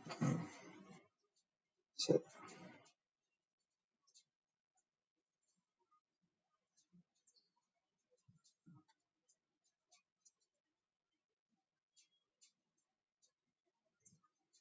ஒரே நிமிடம் தோழர். இனிய வணக்கம் நண்பர்களே. நாம் இந்த வாரம் முழுக்க நன்றி என்ற ஒரு அற்புதமான தொகுப்பின் கீழ் நமது சிந்தனைகளை செழுமைப்படுத்தி வருகின்றோம். இன்று சமகால சாதனைகள் என்ற ஒரு தலைப்பின் கீழ் நமது சிந்தனைகளை தெளிவுபடுத்தி வருகின்றோம். இன்று நிறைய தகவல்களை வெகு குறுகிய கால இடைவெளியில் நமக்காக முன் தயாரித்து அன்பு ஐயா பேராசிரியர் சத்யநாராயணன் அவர்கள் அன்பு பரிசாக நமக்கு வழங்கி வருகின்றார்கள். நிச்சயமாக நிறைய கருத்து செறிவுகளை எப்பொழுதுமே தம்முள் வைத்திருப்பவர் அன்பு ஐயா அவர்கள். ஒவ்வொரு முறையும் அவரது தளங்களில் நாம் சென்று பார்க்கும் பொழுது 5 to 10 நிமிடம்தான் அவருடைய தளங்கள் பெரும்பாலும் இருக்கும். அந்த 10 நிமிடத்திற்குள் நிறைய கருத்து செறிவுகளை எப்பொழுதும் வழங்குவதில் வல்லவர். குறிப்பாக ஒவ்வொரு விடயங்களையும் எடுத்துக்கொண்டால் அதை எவ்வாறு எளிமையாக ஒரு தீர்வை நோக்கி பயணிக்கலாம், அதற்கான வழிமுறைகள் என்ன, வழிகாட்டுதல்கள் என்ன என்பதை மிக சிறப்பாக வழங்குவதில் வல்லவர். இன்று நம்மிடையே நமது எளிய அழைப்பினை ஏற்று சிறப்பு அழைப்பாளராக, சிறப்பு பேச்சாளராக இணைந்து கொண்டுள்ளார். இப்பொழுது அன்பு நண்பர் அவர்களுடைய சிறப்புரையில் தொடர்வோம். நன்றி. நன்றி ஐயா. இந்த சமகால சாதனைகள் பத்தி சொல்லும்போது ஏன் நம்ம குறிப்பிட்டு சில பேரை மட்டும் சொல்றோம் அப்படின்னா, ஒரு உதாரணம், இப்ப சில படங்களை பாக்குறோம்னு வச்சுங்க, ஒரு அயன்மேன், ஒரு சூப்பர்மேன், இந்த மாதிரி ஆட்கள் நம்ம பாக்குறோம்னு வச்சுக்கோங்களேன், நம்மளும் அந்த மாதிரி ஆகணும் அப்படிங்கிற ஒரு எண்ணத்தை நமக்கு கொடுக்கும். எண்ணத்தை கொடுக்கறதோட இல்லாம அதை நம்ம விட்டுறோம். சில பேரு அதை அப்படியே மனசுல வாழணும் அப்படின்னு சொல்லிட்டு அதுக்கு முயற்சி எடுத்துட்டு தொடர்ந்து வாழ ஆரம்பிச்சு பல சாதனைகளை படைக்கிறாங்க. அந்த மாதிரி சாதனை படைத்த ஆட்கள் தான் ஒரு Elon Musk, Steve jobs, Microsoft எல்லாம் சொல்லலாம். இந்த சமகால சாதனைகள்ல நம்ம எப்படி இந்தியாவோட விண்வெளி சம்பந்தப்பட்டதை பார்த்தோமோ, சமகால சாதனைகள்ல இன்னைக்கு பல மரங்கள், இப்ப பாத்தீங்கன்னா இந்த கணிப்பொறி டெக்னாலஜி வந்ததுனால, எல்லாம் கணிப்பொறி மையமானதுனால பேப்பர்லாம் ஜாஸ்தி யூஸ் பண்றது இல்லை. கிரீன் அப்படிங்கிற ஒரு கான்செப்ட் வேற கொண்டாந்துட்டாங்க. அந்த இமெயில் ஆகட்டும், வாட்ஸ்அப்ல இருந்து பல விஷயங்கள் இந்த கணினி சம்பந்தப்பட்டத இருக்கிறதுனால பல நல்லது நமக்கு நடந்திருக்கு. மரங்கள் காப்பாற்றப்பட்டிருக்குன்னு சொல்லலாம். பேப்பர் உருவாக்குறதுக்காக நமக்கு வியாபாரங்கள்லாம் பாத்தீங்கன்னா முந்தி பண்ட மாற்றம் இருந்தது, அப்புறம் பணம் அப்படின்னு இருந்தது. இப்ப அதே பணம் பிளாஸ்டிக் கார்டு அப்படின்னு சொல்லி கிரெடிட் கார்டு, டெபிட் கார்டு அப்படி ஆச்சு. இப்ப நம்ம வாழ்ந்துட்டு இருக்கிற காலம் கிரிப்டோ கரன்சி அப்படின்னு சொல்றாங்க. எல்லாமே பேப்பர்லெஸ் கரன்சி அப்படிங்கிற காலகட்டத்திலையும் வாழ்ந்துட்டு இருக்கோம். இது எத்தனை பேருக்கு தெரியும்னு தெரியாது. இப்ப இந்த கரன்சி அப்படின்னு ஏன் எலான் மஸ்கை பத்தி சொல்றோம்னா, இந்த பேப்பர் கரன்சி மாதிரி கொண்டாந்தது, அதாவது இந்த ஒரு கார்டு மூலியமா நீங்க கட்ட முடியும்னு சொன்ன அந்த பேபால் நிறுவனத்தை உருவாக்கி அதை வித்து அதுல இருந்து காசு பண்ணி அப்படியே டெஸ்லா கொண்டு வந்ததெல்லாம் அவர் தான். அந்த பேபால் அப்படிங்கிற ஒரு நிறுவனத்துக்கு முன்னோடின்னு அவரை சொல்லலாம். அதே மாதிரி பாத்தீங்கன்னா இந்த மாற்றங்களை நம்ம ஏற்றுக்கொள்ளலைன்னு வச்சுக்கோங்களேன், சாதனையே பண்ண முடியாது. மாற்றங்களை ஏற்றுக்கொள்ளணும் அப்படிங்கிறதுக்கு பிளாக்பெரி அப்படிங்கிற ஒரு அலைபேசியை நம்ம எடுத்துக்கலாம், ஒரு நோக்கியாவை எடுத்துக்கலாம். அவங்க காலத்தோட ஒத்து போகாதனால காலமாயிட்டாங்கன்னு தான் சொல்லணும். அதே மாதிரி நேரம் அப்படின்னு, ஏன்னா ஏன் இந்த விஷயத்த இங்க சொல்றேன்னா, நேரம் 50 நிமிடம் கொடுத்தாரு, அந்த நேரத்தை சரியா பயன்படுத்தலைன்னா, மேலாண்மை பண்ணலைன்னா, நேரத்தை சரியா பயன்படுத்தலைன்னா நம்மளே நேரம் ஆகலாம். எப்படின்னா அழகா சொல்லுவாங்க, அவர் காலம் ஆயிட்டாருன்னு. அப்ப மட்டும்தான் நம்ம காலமா இருக்க முடியும், இல்லைன்னா பிரயோஜனம் இல்லை. நேரத்தை சரியா பயன்படுத்தணும் அப்படின்னு நம்ம சொல்றோம். இன்னும் இந்த ஒரு 5 நிமிடம் இருக்கு அவர் கொடுத்ததுல, அதுல பொதுவா சாராம்சம் மாதிரி நம்ம பார்த்தலாம். என்ன பார்த்திருக்கோம் அதை பத்தி பேசிடலாம். நம்ம என்ன அப்படின்னு பாத்தீங்கன்னா, சாதனை, சமகால சாதனை. சமகாலம்னா நம்ம ஒரு 1950க்கு மேல இப்ப வரைக்கும் உள்ள காலம்னு எடுத்துக்கலாம். சாதனை, செயற்கரிய காரியம் சாதித்தல், நினைத்ததை அடைதல் அப்படிங்கிறத பார்த்தோம். இப்ப இந்த விளக்கத்துக்கு நீங்க போட்டுக்குங்க. நீங்க என்ன செயற்கரிய காரியம் செய்தீங்க? அது உங்க அளவுல, அதாவது பெஞ்ச் மார்க் உங்களுக்கு இருக்கலாம். இப்ப சமீபத்துல ஆரோக்கிய பிரிட்டா ஐயா கேட்டாரு, நீங்க ஏதாவது சாதனை செஞ்சிருக்கீங்களா அப்படின்னா யோசிக்க ஆரம்பிச்சேன். அப்படி யோசிக்க ஆரம்பிக்கும் போது எங்க கல்லூரியில அந்த கல்ச்சுரல் ஃபெஸ்டிவல்னு சொல்லுவாங்க. பல கல்லூரியில இருந்து மாணவர்களை கூப்பிட்டு அவங்களோட திறன்களை ஊக்குவிக்கிறது. பொதுவா எங்களுக்கு வந்து ஒரு நாள் விடுப்பு, எங்க கல்லூரி சார்ந்தவங்களுக்கு எல்லாம் விடுப்பு, சுத்தி இருக்கிற எங்களோட குழும கல்லூரிகளுக்கு எல்லாம் விடுப்பு கொடுத்து ஒரு 1500 பேர் வந்துட்டு இருந்தாங்க. இந்த முறை பாத்தீங்கன்னா கிட்டத்தட்ட 3200 பேர். இது ஒருத்தரோட உழைப்பினால இல்ல, நம்ம தலைமையின் கீழே நம்மளோட மாணவ செல்வங்கள், கண்மணிகள் அருமையா பண்ணி 3242 பேர் வந்தாங்க. இதுல ஏன் இதை ஒரு சாதனையா பாக்குறோம்னா, 3 முறை தேதி மாத்தி மாத்தி பண்ணி கடைசியில பாத்தீங்கன்னா ஒரு 10 நாள்ல இத வந்து எங்களால சாதிக்க முடிஞ்சது. அதுக்கு மாணவ கண்மணிகள் எங்களோட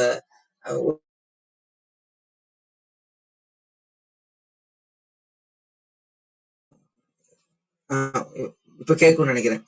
பெரிய சாதனைன்னா அந்த 3242 பேர் வந்ததுதான் ஒரு பெரிய சாதனையா பாக்குறோம். அப்ப அடுத்த வருஷம் இதே மாதிரி இந்த ப்ரோக்ராம் வைக்கும்போது, விழா எடுக்கும்போது பெஞ்ச் மார்க் என்ன ஆயிடுது பாருங்க. 3242க்கு மேல ஒண்ணு வந்தாலும் பெரிய சாதனை அப்படிங்கிறத இப்ப நம்ம செஞ்சிருக்கோம். இப்ப இந்த சாதனை அப்படின்னு சொல்லும் போது சமகாலத்துல இங்க நம்ம குழுலயே பாருங்களேன், 402வது எபிசோடு இது. நான் ஒரு 83வது எபிசோடு பார்க்கும்போது பேச்சாளரா வரும்போது சாராம்சத்தை பேசின மாதிரி, இன்னைக்கு பாத்தீங்கன்னா இந்த 400 நாள்ல 100 நாளைக்கு மேல வந்து நிறைய விஷயத்த கேள்விப்பட்டு உணர்ந்து, நான் ஏற்கனவே சொன்னேன் சாதனை வந்து ஒரு உணர்வு சம்பந்தப்பட்டது. அந்த உணர்வு தூண்டுதலால பல செயற்கரிய காரியங்களை செய்த, அதுக்கு ஊக்குவியா இருந்த இந்த சரித்திரம் படைப்போம் தளம் அப்படின்னு பாத்தீங்கன்னா அதுக்கு உறுதுணையா இருந்த ஆட்கள். ஆரோக்கிய புருட்டோ ஒரு சாதனையாளர், அவர் பன்முக திறமை கொண்டவர், சந்தேகம் இல்ல. கல்லணைக்கு ஒரு விழான்னு ஒரு புத்தகம் எழுதியிருக்காரு. இன்னும் நிறைய சிறுகதைகள்லாம் எழுதுறாரு. நேர்த்தியா இன்னைக்கு வந்து இந்த சரித்திரம் படைப்போம் அப்படின்னு சொன்னீங்கன்னா, சாதனை அப்படின்னா 402 நாளும் பொறுமையா 1 மணி நேரம் 1.5 மணி நேரம் யார் என்ன பேசுனாங்கன்னு கேட்டு அதை குறிப்பு எடுத்து அத கடைசியா வர்றவங்களுக்கும் இந்த 1 மணி நேரம் என்ன நடந்ததுன்னு நேர்த்தியா சொல்லக்கூடிய ஒரு தோழி கற்பகவள்ளி ஆகட்டும், இவங்கெல்லாம் பெரிய சாதனையாளர்கள். என்னன்னா இப்ப நான் சொன்னேன்னா ஆரோக்கிய பிரிட்டோவோ, சரவணா கண்ணாவோ, விஜயா, நிறைய பேர் இப்ப இந்த 400 நாள்ல பாத்தீங்கன்னா ஒவ்வொரு சனிக்கிழமையும் ராஜராஜேஸ்வரின் பேர் பார்த்திருக்கேன், ஃபாத்திமா கிரேஸ், பொன் ரமேஷ், ரவிச்சந்திரன் ஐயா. எனக்கு தெரிஞ்சு அவரோட வாழ்க்கைங்கிற தலைப்புல பல தலைப்பு இருக்கும். ஆனா அதுல உள்ளு பாத்தீங்கன்னா வாழ்க்கை ஒரு வரம், வாழ்க்கை ஒரு வழிபாடு, வாழ்க்கையே அப்படின்னு ஒரு 3-4 தலைப்புல எனக்கு தெரிஞ்சு அவர் பேசியிருக்காரு. வாழ்க்கைனா என்னன்னா அவரோட அந்த பேச்சுல இருந்து நம்ம அந்த பேசின காலகட்டங்கள்ல இருந்து நம்ம தெரிஞ்சுக்கலாம். புத்தகம் அது சம்பந்தப்பட்ட விஷயங்கள் சரவண கண்ணா, அப்புறம் ஃபாத்திமா கிரேஸ் வந்து அந்த பிரபஞ்சத்தை பத்தி பேசுறதாகட்டும். நம்ம எல்லாருமே இவங்களை பத்தி சொன்னா இவங்க சொல்லுவாங்க, வந்துட்டு இருக்கிறவங்க எல்லாருமே சாதனையாளர்னு சொன்னா கூட இல்லைன்னு சொல்லுவாங்க. அது அவங்களோட தன்னடக்கம். பொதுவா இந்த சாதனையாளர்களை பத்தி சொல்லும் போது என்ன தெரியுமா சொல்றோம், எல்லாருமே சாதனையாளர்கள்னா எப்ப தெரியுது அப்படின்னு கேட்டீங்கன்னா, அனுமன் மாதிரின்னு சொல்றோம். இந்த அனுமனுக்கு பல சக்திகள், பல திறமைகள் இருந்ததாம். ஆனா அது பிரயோஜனப்படாம இருந்ததாம். ஒருத்தர் வந்து சொன்னாராம், உன்னால அது முடியும்பா, நீ பண்ணுன்னா அவருடைய அளப்பரிய சக்திகள் அவருக்கு அப்பதான் வெளிப்பட்டதாம். நம்ம எல்லாருமே சாதனையாளர்கள் தான், நமக்கே அது தெரியறது இல்ல. நமக்கு செஞ்ச சாதனை அடுத்தவங்க சொல்லி தெரியும் போது, நம்மளும் செஞ்சிருக்கோமா, அது இன்னும் சிறப்பா செய்யலாமேன்னு தெரியும். தெரிஞ்சவங்க அதுக்கு அடுத்த ஒரு படி மேல்நிலையில இருக்காங்க. அப்ப பாத்தீங்கன்னா புத்தகம்னு சொல்லும் போது ஒரு அருள் சேவியர் ஐயா ஒரு தடவை வந்திருக்காங்க. அவர் பேசியிருக்காரு புத்தகம் சார்ந்த விஷயங்களை. சித்ரா ராஜம் வந்திருக்காங்க. அப்ப பாத்தீங்கன்னா இந்த 402 நாளும் வந்து பேசின அத்தனை பேருமே சாதனையாளர்கள் தான். அவங்களோட வாழ்க்கையில நடந்த பல அரிய விஷயங்களை அவங்க நம்ம கிட்ட பகிர்ந்துட்டு இருக்காங்க. இப்ப சமீபத்துல இந்த பொன் ரமேஷ் அப்படிங்கிறவரு, அவரோட பேச்சு பழக்கம் இல்லைனாலும் அவர் தமிழ் இணையான தமிழ் சொல்னு ஒரு வாட்ஸ்அப் குரூப்ல எதிரியே போட்டுட்டு இருக்காரு. ரொம்ப அற்புதமா இருக்கு. என்ன தெரிய ஆரம்பிக்கும் போது, நம்ம அதை பத்தி பேச ஆரம்பிக்கும் போது, அது பல பேருக்கு சேரும் போது அவங்க வெளிச்சம் போட்டு காட்டப்படுறாங்க. அப்பதான் அவங்க சாதனையாளர்கள்னு உலகத்துக்கு அறியப்படுறாங்க. ஆனா இல்லாட்டினாலும் பல சாதனைகளை நம்ம எல்லாரும் செஞ்சுட்டு தான் இருக்கோம், செய்வோம். அதுக்கு வயது ஒரு தடையா எடுத்துக்க வேண்டாம், உடல்நிலை தடையா எடுத்துக்க வேண்டாம், பணம் சூழல் காரணிகளை நம்ம தடையா எடுத்துக்க வேண்டாம். எல்லாம் நம்ம முடியும். முக்கியமா சாதிக்கிறதுக்கு ஒரு நல்ல ஒத்த கருத்துடைய கூட்டத்தோட நம்ம இருந்தாலே, சொல்லுவாங்க, ஒரு இப்பெல்லாம் எல்லாம் எளிமையா சினிமாக்கு டிக்கெட் எல்லாம் வாங்கிட்டு போற காலம் இது. நீங்க அந்த காலத்துல ஃபர்ஸ்ட் டே ஃபர்ஸ்ட் ஷோ போகணும்னா கூட்டத்துல முண்டி அடிச்சுட்டு போகணும். அதுலயும் ஒரு மேக் இருக்கு. உங்களுக்கு தம் கட்ட தெரிஞ்சு கரெக்டான இடத்துல நின்னீங்கன்னா அந்த கூட்டமே உங்களை உள்ள தள்ளி கொண்டு போயிடும். சரியான முறையில் நிக்கலைன்னா உயிர் போறதுக்கு வாய்ப்பு இருக்கு. நேர்த்தியா செய்யணும்னு சொல்லுவோம். அப்ப பாத்தீங்கன்னா, இங்க இந்த தளத்துல தொடர்ந்து வந்து கேட்டுட்டு போறது இல்லாம உணர்தல் அப்படிங்கிற அந்த ஒரு விஷயத்த புரிந்து உணர்ந்து செயல்படுத்தி இதே தளத்துக்கு ஒரு சாதனையாளரா வந்து ஆரோக்கியப்பட்ட நண்பர் அவங்க குடும்பம் வந்து அவங்கள கூப்பிட்டு பேச வைக்கிறாங்க பாத்தீங்களா, அதுவே அவங்க வாழ்க்கையில ஒரு பெரிய சாதனையா இருக்கும் அப்படிங்கிற ஒரு விஷயத்தோட கொடுத்திருக்கிற நேரத்துல எனக்கு என்ன தோணுச்சோ அதை பேசணும். இத வந்து ஒரு என்ன சொல்றது, ஒரு சின்ன சின்ன குறிப்பு கொடுத்து கதை எழுதுன்னு சொல்லுவாங்க. அது மாதிரி நிறைய பேர்கள், நிறைய சாதனைகள் அதெல்லாம் நம்ம சொல்லியிருக்கோம். அதுக்கு உண்டான விஷயங்களை சொல்லியிருக்கோம். ஒரு 10 சொன்னா அதுல ஒரு 2 உங்க மனசை தொட்டு இருந்தாலும் அதை பிடிச்சுக்கிட்டு அந்த முடிச்சுல இருந்து மேல் நோக்கி போங்க. பெரிய சாதனையாளரால நம்ம ஆக முடியும் அப்படிங்கிற விஷயத்தை சொல்லிட்டு வாய்ப்பு தந்தமைக்கு நன்றி கூறி விடைபெறுகிறேன். தோழர். நன்றிங்க அன்பு தோழர். மிகவும் சிறப்பான ஒரு சிறப்புரை. நீண்ட நெடிய நாட்களுக்கு பிறகு நமது தளத்தில் உங்களுடைய குரலை கேட்பதும் பெரும் மகிழ்ச்சி.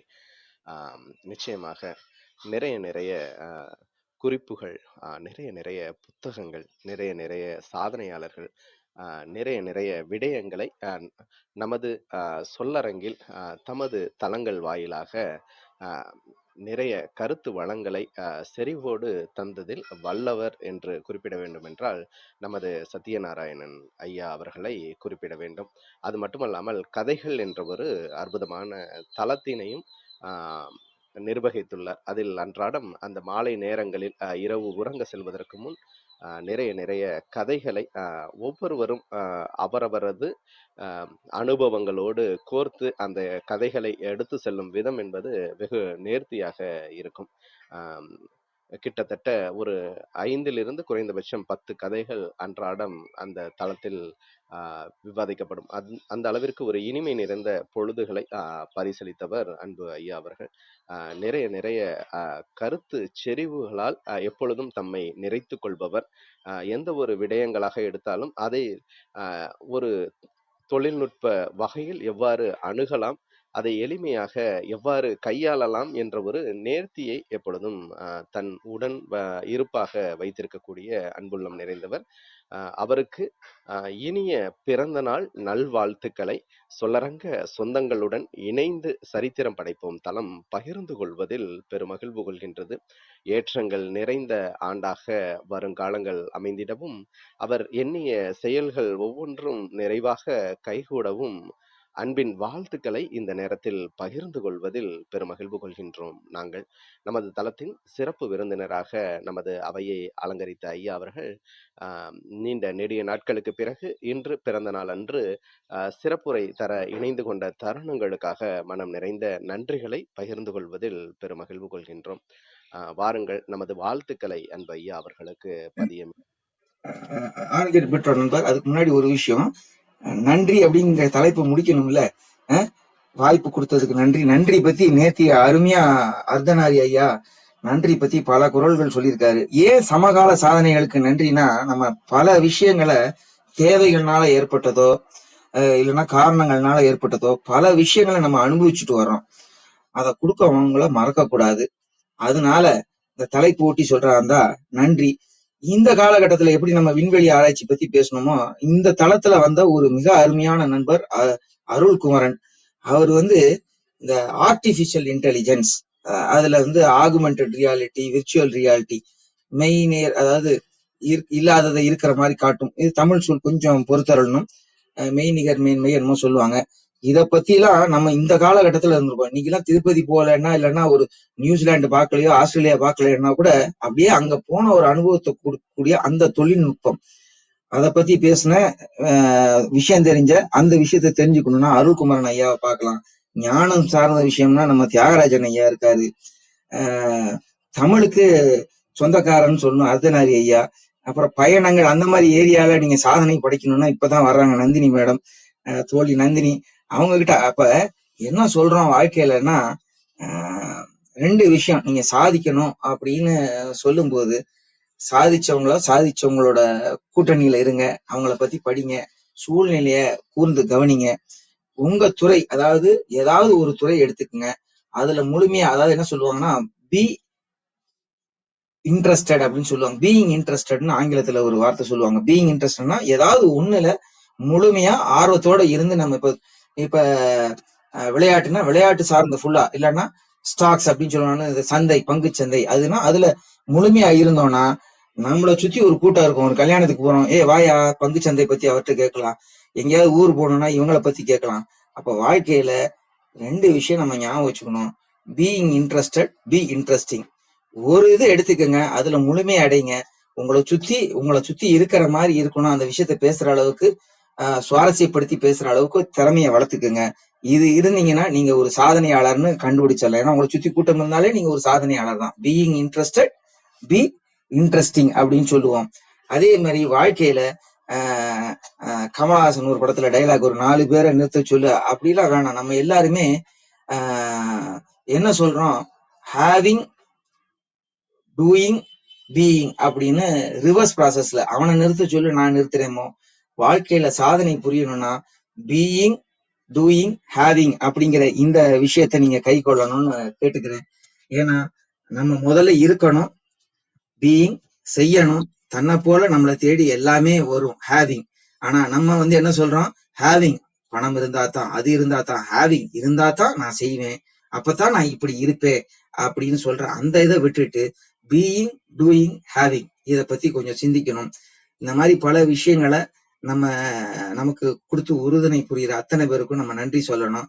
ஏன்னா நான் சில பேரை விட்டுருப்பேன், மன்னிக்கணும்.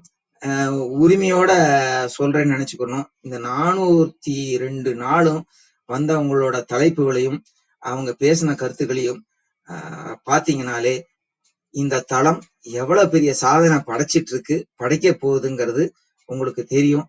வாழ்த்துக்களை சொல்றேன் இந்த குழுவுக்கு. நன்றி. நன்றிங்க அன்பு நண்பரே.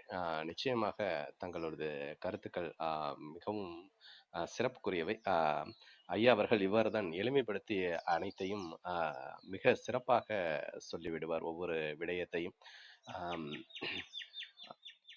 2 வார்த்தைகளுக்குள், 3 வார்த்தைகளுக்குள் எளிமையாக ஒரு விடயத்தை எவ்வாறு அடக்கலாம், அதை எவ்வாறு மனதில் எளிமையாக நாம் வைத்துக்கொண்டு பின்பற்றலாம் என்பதை குறித்து தெளிவான புரிதலை எப்பொழுதும் வழங்குவதில் வல்லவர்.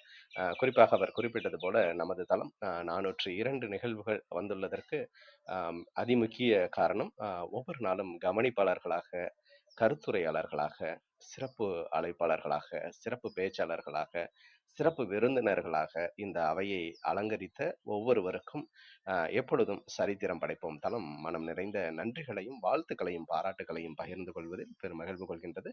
இன்று குறிப்பாக சிறப்புரை வழங்கிய அன்பு ஐயா சத்யநாராயணன் அவர்களுக்கு பிறந்தநாள் அன்று இனிய பிறந்தநாள் நல்வாழ்த்துக்களையும், அத்தோடு மனம் நிறைந்த நன்றிகளையும் வாழ்த்துக்களையும் பாராட்டுக்களையும் இந்த சிறப்புரைக்காக நன்றி பகிர்வதில் பெருமகிழ்வு கொள்கின்றோம். அன்பிற்கினிய நண்பர்களே, நாம் அனைவரும் இணைந்திருப்பது சரித்திரம் படைப்போம் தளம். ஒவ்வொரு வாரமும் ஒவ்வொரு தொகுப்பு, ஒவ்வொரு நாளும் ஒவ்வொரு தலைப்பு, வார இறுதியில் சிறப்பு விருந்தினரின் அழைப்பு, ஞாயிறு தோறும் நமக்கான விடுப்பு என்ற அடிப்படையில் நமது தளம் இயங்கி வருகின்றது. அவ்வரிசையில் இந்த வாரம் முழுக்க நன்றி என்ற ஒரு அற்புதமான தொகுப்பின் கீழ் நமது சிந்தனைகளை செழுமைப்படுத்தி வருகின்றோம். இன்று சமகால சாதனைகள் என்ற அற்புதமான தலைப்பின் கீழ் அன்பு ஐயா கணினி பேராசிரியர் சத்யநாராயணன் அவர்கள் அற்புதமான சிறப்புரையை நமக்கு அன்பு பரிசாக வழங்கினார்கள். நாளை நமது தளத்தில் ஞான சஞ்சீவனம் என்ற அற்புதமான தலைப்பில் மெய்ஞானவியல் கோட்பாடுகள் சார்ந்த அற்புதமான சிறப்புரையை தொடர் நிகழ்வின் 3வது பாகத்தினை வழங்க இணைகின்றார் ஸ்ரீ சசிகுமார் அவர்கள். நாளைய நிகழ்வில் ஒவ்வொருவரும் முழுமையாக பங்கேற்கவும் பயன்பெறவும் சரித்திரம் படைப்போம் தளத்தின் சார்பில் அன்பு அழைப்பு விடுக்கின்றோம். இப்பொழுது நிகழ்வின் நெறியாளுமையை தொடரவும் முதன்மை கருத்தினை வழங்கிடவும் அன்பு தோழர் கற்பகவல்லி அவர்களை அன்புடன் அழைக்கின்றோம். நன்றி. நன்றிங்க தோழர். அனைவருக்கும் வணக்கம். முதல்ல சத்யநாராயணன் சார் அவர்களுக்கு இனிய பிறந்த நாள் வாழ்த்துக்கள் சார். ரொம்ப மகிழ்ச்சியா இருக்கு இன்றைய பிறந்த நாள் அன்று நம்ம கூட கலந்துக்கிட்டு உங்களுடைய கருத்துக்களை அதுவும் நீண்ட நாள் கழிச்சு நீங்க பகிர்ந்திருக்கீங்க. ரொம்ப நாள் ஆச்சு நீங்க பேசி. அந்த வகையில இன்னைக்கு ரொம்ப ரொம்ப மகிழ்ச்சி. அதோட இந்த 401 நிகழ்வுகளையும் கவனிச்சு அதுல கலந்துக்கிட்டவங்க, அதுல பேசினவங்க ஒவ்வொருத்தரையும் நினைவு கூர்ந்து அவங்கள பத்தி எல்லாமே எல்லா தகவல்களையும் அவர்களையும் பகிர்ந்துக்கிட்டீங்க. அதற்கும் மிக்க நன்றி. சாதித்தவர்கள் அப்படின்னா சமகால சாதனைகள் பத்தி நம்ம பேசுறோம். சமகாலம் அப்படின்னா 1950க்கு மேல நம்ம சமகாலம் அப்படின்னு எடுத்துக்கலாம் அப்படிங்கறத சொன்னீங்க. சாதனை அப்படிங்கிறது ஒரு உணர்வு சம்பந்தப்பட்டது. சாதித்த அனைவருக்குமே ஏதாவது ஒரு உணர்ச்சிகரமான ஒரு பின்கதை அப்படிங்கிறது இருக்கும் அப்படிங்கிறதையும் சொன்னீங்க. நம்ம ஒரு விஷயத்தை எப்படி பார்க்கிறோம், எந்த கோணத்தில் பார்க்கிறோம் அப்படிங்கிறத ஒரு வேடன் ஒரு 10 குருவிகள் இருக்கு, அதுல சுட்டுட்டான் அப்படின்னா எத்தனை குருவி மீதம் இருக்கும் ஒரு குருவியை சுட்டா அப்படின்னு கேட்கும்போது ஒருத்தர் சொல்றாங்க எல்லாமே பறந்திருக்கும் அப்படின்னு சொல்லலாம், இல்ல 9 இருக்கும்னு சொல்லலாம், இல்ல செத்த குருவியோட சேர்ந்து 10 இருக்கும்னு சொல்லலாம். இப்படி எப்படி வேணுமானாலும் எந்த கோணத்தில் வேணுமானாலும் சொல்லலாம் அப்படிங்கிறதையும் அந்த ஒரு கதை மூலமாக சொன்னாங்க. அதே மாதிரி வலம்புரி ஜான் அவர்களை பற்றியும் நிறைய தகவல்கள் பகிர்ந்துக்கிட்டாங்க. அவர் சொன்ன கதை தான் இது. இலக்கு அப்படிங்கிறது வந்து நம்ம வெற்றிக்காக பயணிக்கும் இலக்கு வந்து எல்லாத்துக்குமே ஒன்னாதான் இருக்கும். அந்த வெற்றிக்காக பயணிக்கும் பாதைகளில் தோல்விகள் வந்து வரலாம். அதே மாதிரி ஃபெயிலியர் கோஷன்ட் அப்படிங்கிற ஒரு புதிதாக ஒரு விஷயம் நம்ம நிறைய எமோஷனல் கோஷன்ட், இன்டெலிஜென்ட் கோஷன்ட் இதை பத்தி எல்லாம் நம்ம கேள்விப்பட்டிருப்போம். அந்த வகையில ஃபெயிலியர் கோஷன்ட் அப்படிங்கிறத பத்தியும் பகிர்ந்துகிட்டாரு. அதாவது 100ல் 20 பேர் தான் ஒரு தோல்வி அப்படின்னு வரும்போது அதுல ஒத்துக்கொண்டு அடுத்த படிநிலைக்கு போகலாம். நாமளே தயார் பண்ணிட்டு, அதாவது வில்லிங்னஸ் டு ஃபெயில் அப்படின்னா தோக்கலாம், தோத்தாதான் அதுல இருந்து பாடம் கத்துக்க முடியும் அப்படிங்கிறதும், வாண்டிங்னஸ் டு ஃபெயில் அப்படிங்கிறதும், ஃபெயில் ஃபார்வர்டு அதாவது தோத்தாதான் அடுத்து நம்ம முன்னேற்றத்திற்கான இன்னும் சீக்கிரமா முன்னேற முடியும் அப்படிங்கிறதும், ஃபெயில் அஸ் அ குரூப் அப்படிங்கறத சொன்னாரு. ஒரு குழுவாக தோற்கும் போது இன்னும் நிறைய பாடம் கத்துக்க முடியும் அப்படிங்கிறதையும், எப்படி ஐன்ஸ்டீன் அந்த பல்ப் கண்டுபிடிக்கும் போது எல்லார்கிட்டையும் போய் நிறைய ஊர்களுக்கு அனுப்பி விசாரிச்சுட்டு வாங்க அப்படின்னு சொல்ற, அப்போ ஒரு குரூப்பா ஃபெயில் ஆகும்போது இன்னும் குரூப்பா முயற்சி பண்றதுக்கான வாய்ப்பும் இருக்கும். இப்படி தோல்வியின் படிநிலைகள் எப்படி சாதனைக்கு உதவுகின்றன அப்படிங்கிறத பத்தியும் பகிர்ந்துகிட்டாரு. 50 ஆண்டு கால விஞ்ஞானிகள் சாதனை பண்ணதை பத்தியும் பேசினாரு. நம்ம மயில்சாமி அண்ணாதுரையாக இருக்கட்டும், வீரமுத்துவேல், அப்துல் கலாம் ஐயா, இவர்கள் எல்லாம் எந்த அளவுக்கு சாதனை பண்ணியிருக்காங்க, அதற்கு பின்னால் இருக்கும் உழைப்பு, இதை பத்தி எல்லாம் நம்ம இன்னைக்கு சந்திராயன், இன்னைக்கு நிலாவுல கால் வைக்கலாம் அப்படிங்கிற அளவுக்கு நம்ம இன்னைக்கு முன்னேறி இருக்கோம்னா அதற்கு நிறைய பேரோட உழைப்பு இருக்கு. இதே போல் நிறைய சாதனையாளர்களை பத்தியும் பகிர்ந்துகிட்டாரு. காந்தி ஜியாக இருக்கட்டும், அஹிம்சை அப்படின்னா மண்டேலாவாக இருக்கட்டும், இன்னைக்கு எலான் மாஸ்க், தொழில்நுட்பம்னாலே எலான் மாஸ்க் தான். மலேலா, நிறைய குழந்தைகள் படிப்பதற்காக ஊக்குவிக்கிறாங்க. இவங்க எல்லாருமே பார்த்தோம்னா நம்ம சூழ்நிலையை நன்றாக கவனிச்சு அதனால் மட்டுமே நம்ம சாதனை செய்தவர்களாக இருப்பார்கள். அமிதாப் பச்சன் வயதுக்கு இதுக்கு ஒரு தடை கிடையாது. அமிதாப் பச்சன், KFC சிக்கன் அவரை பத்தி சொல்லலாம். இந்த மாதிரி ஒவ்வொருவருமே அந்த சூழ்நிலையை சரியா பயன்படுத்தி கொள்ளணும், வயதுக்கு சம்பந்தம் இல்லை அப்படிங்கிறதும் சொன்னாரு. ஸ்டீஃபன் ஹாக்கிங் நம்ம நிறைய பேருக்கு தெரிஞ்சிருக்கும். அவரும் நிறைய விஷயங்கள்ல ஒரு மாற்றுத்திறனாளியாக இருந்தாலும் அவர் செய்த சாதனைகளை இன்னைக்கு யாருமே பக்கத்துல நெருங்க முடியாதுங்கிறது தான் உண்மை. அதே மாதிரி கோயம்புத்தூர் பக்கத்துல தான் வாழும் ஊர் கோயம்புத்தூர் அப்படிங்கறதுனால அந்த பக்கம் சாதனை செய்தவர்களை பற்றி பகிர்ந்துக்கிட்டாங்க. முக்கியமா கிரைம் த்ரில்லர் அப்படின்னாலே நம்ம ராஜேஷ்குமார் அவர்களை சொல்லாம இருக்க முடியாது. படிச்சவங்களுக்கு தெரியும் எந்த அளவுக்கு அதுல ஒரு தகவல்கள் இருக்கும், அதுல ஒரு அறிவியல், தொழில்நுட்பம் இது எல்லாத்தையுமே கொண்டு வந்து ஒரு கதை இருக்கும். இது எல்லாத்தையுமே சொல்லக்கூடிய ஒரு முன்னோடி அப்படின்னா ராஜேஷ்குமார் அவர்கள். அதே மாதிரி சுகுணா ஃபார்ம்ஸ் அப்படிங்கிறது இருக்கு. அந்த பிராய்லர் சிக்கன் அப்படிங்கறத ரொம்ப பெரிய அளவுல கொண்டு போனவங்க சுகுணா ஃபார்ம். அதே மாதிரி இன்னைக்கு ஒவ்வொரு வீட்லயும் ஆட்டாங்கல் இல்லாத வீடே இல்ல. அன்னைக்கெல்லாம் ஆட்டாங்கல் ஆட்டிட்டு இருந்தவங்க இன்னைக்கு கிரைண்டர் இருக்கு. ஏன்னா நம்ம கோயம்புத்தூர் சைடுல சொல்லுவாங்க, ஏதாவது ஒரு விழா வந்துருச்சு, இல்ல ஏதாவது ஒரு பண்டிகை அப்படின்னா, கொஞ்சம் வேலை நெறையா இருக்கும். அப்ப வேலை நெறையா இருக்குன்னு சலிச்சுக்கும்போது சொல்லுவாங்க, நோகாம நோம்பி கும்பிட முடியுமான்னு. அந்த மாதிரி நோகாம எப்படி நம்ம வேலை செய்யறது அப்படிங்கிறத அந்த கிரைண்டர் வந்திருக்கு. இந்த மாதிரி நிறைய தொழில்நுட்பம் காரணமா நம்ம இன்னைக்கு நிறைய வேலைகள வந்து குறைச்சிருக்கிறோம். அதற்கும் இந்த தொழில்நுட்பம் தான் காரணம். அது ஒரு பக்கம் இருந்தாலும் நம்ம மனிதநேயம் சார்ந்த சாதனை படைத்தவர்கள பத்தியும் பேசணும். கமலத்தம்மாள் அப்படிங்கிறவங்க ரூ. 1க்கு இன்றைக்கு வரைக்கும் இட்லி குடுக்குறாங்க. ஒரு 600 இட்லி வித்தா கூட அந்த 600 இட்லி செய்யறதுக்கான அந்த தொகை வந்தா மட்டும் போதும் அப்படிங்கிறது தான் அவங்களுடைய கணக்கு. அதேபோல் சரத் பாபு அப்படிங்கிறவரு, அவங்க அம்மா ஒரு மீனவராக இருந்தாலும் இட்லி வித்து தன்னை படிக்க வச்சாங்கம்போது பெரிய பெரிய வேலை ஐடி வேலையெல்லாம் விட்டுட்டு அவர் ஒரு ஃபுட் கோர்ட் கிங் அப்படின்னு சொல்ற அளவுக்கு அந்த இட்லி வியாபாரத்தில் இறங்கி இருக்கிறார். இப்படி நம்ம சாதனை செய்தவர்களை பார்த்து அந்த பண்புகளை எடுத்து சாதனை செய்ய நம்ம முயற்சி பண்ணணும். அதை எதெல்லாம் தடுக்குது அப்படின்னா, ஒரு பாதுகாப்பின்மை, பயம், பொறாமை இந்த மாதிரியான நெகட்டிவ் விஷயங்கள் எல்லாம் விட்டுறணும். அதே மாதிரி கால நேரம் அப்படிங்கிறதும் ரொம்ப முக்கியம். அந்த காலத்திற்கு தகுந்தா போல மாறிக்கணும். மாறலன்னா Nokia எவ்வளவு சக்சஸ்ஃபுல்லாக இருந்தாலும் இன்னைக்கு மார்க்கெட்ல இல்லன்னா, அதற்கு அந்த காலத்துக்கு ஏத்த அப்டேட் ஆகல அப்படிங்கிறதையும் சொன்னாங்க. அதே மாதிரி தான் இந்த இந்த சந்தர்ப்பத்தில் என்ன சாதனை செய்திருக்கோம் அப்படின்னு யோசிக்கும்போது, ஒரு 3242 மாணவர்கள வச்சு அந்த ஒரு இது டேலண்ட் ஷோ அத நடத்துறத பத்தி சொன்னாங்க. முன்னாடியெல்லாம் ஒரு 1000 பேர் வந்துட்டு இருந்த இடத்துல இன்னைக்கு 3000 பேர் மேல வர்றது ஒரு பெரிய ஒரு இமாலய சாதனை அப்படின்னு தான் சொல்லணும். ஏன்னா மாணவர்கள் அதற்கு நிறைய பேர் ஒத்துழைச்சு அதுவும் தேதிய மாத்தி மாத்தி சொன்ன ஐயா, அ வாழ்த்துக்கள்ங்க சார். இந்த மாதிரி சாதனைகள் உணர்வு சம்பந்தப்பட்டது அப்படிங்கிறத மீண்டும் வலியுறுத்துனாங்க. இதுல பீயிங் இன்ட்ரஸ்டட், இன்ட்ரஸ்டிங் அப்படிங்கிற ஒரு வாக்கியத்தையும் பீயிங், டூயிங், ஹேவிங் இதெல்லாமே நம்ம சாதனை அப்படிங்கிறதுக்கான ஒரு அடிப்படை விஷயங்கள். இதெல்லாமே நிறைய கருத்துக்கள் இன்றைக்கு சமகால சாதனை பற்றியும், சாதனையாளர்கள் பற்றியும் நிறைய தகவல்கள் பகிர்ந்து கொண்ட சத்யநாராயண் சாருக்கு மிக்க நன்றி.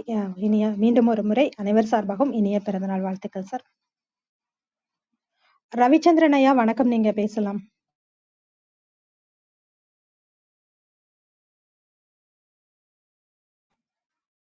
ரவிச்சந்திரன் ஐயா. சரவணன் கண்ணா வணக்கம், நீங்க பேசலாம். ஐயா இல்லைம்மா, நீங்க நான் வந்துட்டேன். மன்னிக்கவும். அனைவருக்கும் அன்பு வணக்கம். சரித்திரம் படைப்பும் குழுவிற்கு நெஞ்சார்ந்த நன்றிகள். அன்பு தோழர் சத்யா அவர்களுக்கு இனிய பிறந்தநாள் வாழ்த்துக்கள்.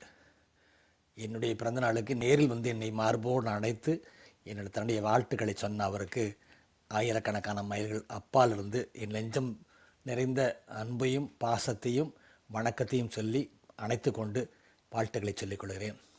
எல்லா சிறப்புகளும் எல்லா நலன்களும் பெற்று நீண்ட காலம் மகிழ்வோடு நிறைவாழ்வு வாழ வேண்டும். இன்றைக்கி நிகழ்ச்சி ரொம்ப ஒரு வித்தியாசமான நிகழ்ச்சியாக இருந்துச்சு. இது தகவல் களஞ்சியம். சத்ய தோழர் வந்து நம்ம அறைக்கு என்னுடைய கதைகள் நிகழ்ச்சிக்கு ஆல்மோஸ்ட் எல்லா நாளும் வருவார். வரும்போது பல நாட்கள் வந்து அடித்து பிடிச்சி எங்கேயோ இருந்து ஓடி வருவார். வந்து சத்தம் இல்லாமல் கீழே உட்காந்துருப்பார். அப்புறம் சத்யா தோழர் நீங்கள் பேசுங்க அப்படின்னு சொன்னால், நான் வந்து உங்கள் குரல் கேட்குறக்காக தான் வந்தேன், கதை கூட 2ஆம் பட்சம்தான், உங்கள் வாய்ஸ் கேட்டால் ஒரு சந்தோஷம் இருக்குன்னு சொல்லி என்னுடைய குரலுக்கு மிகப்பெரிய ரசிகர். ஆனால் அது அவருடைய அந்த எளிமை இருக்கு இல்லையா, அதுதான் அவருடைய அழகு. எல்லா இடங்களிலும் அவர் பொருந்தி போவார். அவர் தான் ஒரு பேராசிரியராக இருக்கிறார், ஒரு கல்லூரியில் பணிபுரியக்கூடிய ஒரு ஆசிரியராக இருக்கார், ஒரு சீனியர் சிட்டிசன் லெவலில் முதியோர் வயது மூத்தவராக இருக்கார், ஒரு கல்வியாளன் அப்படிங்கிற மாதிரியோ இல்லாமல் எல்லாரோடையும் எளிமையாக குழந்தைகளோட பழகிற மாதிரி ரொம்ப எளிமையாக இனிமையாக பழகக்கூடிய அந்த தன்மை தான் அவருடைய சிறப்பு.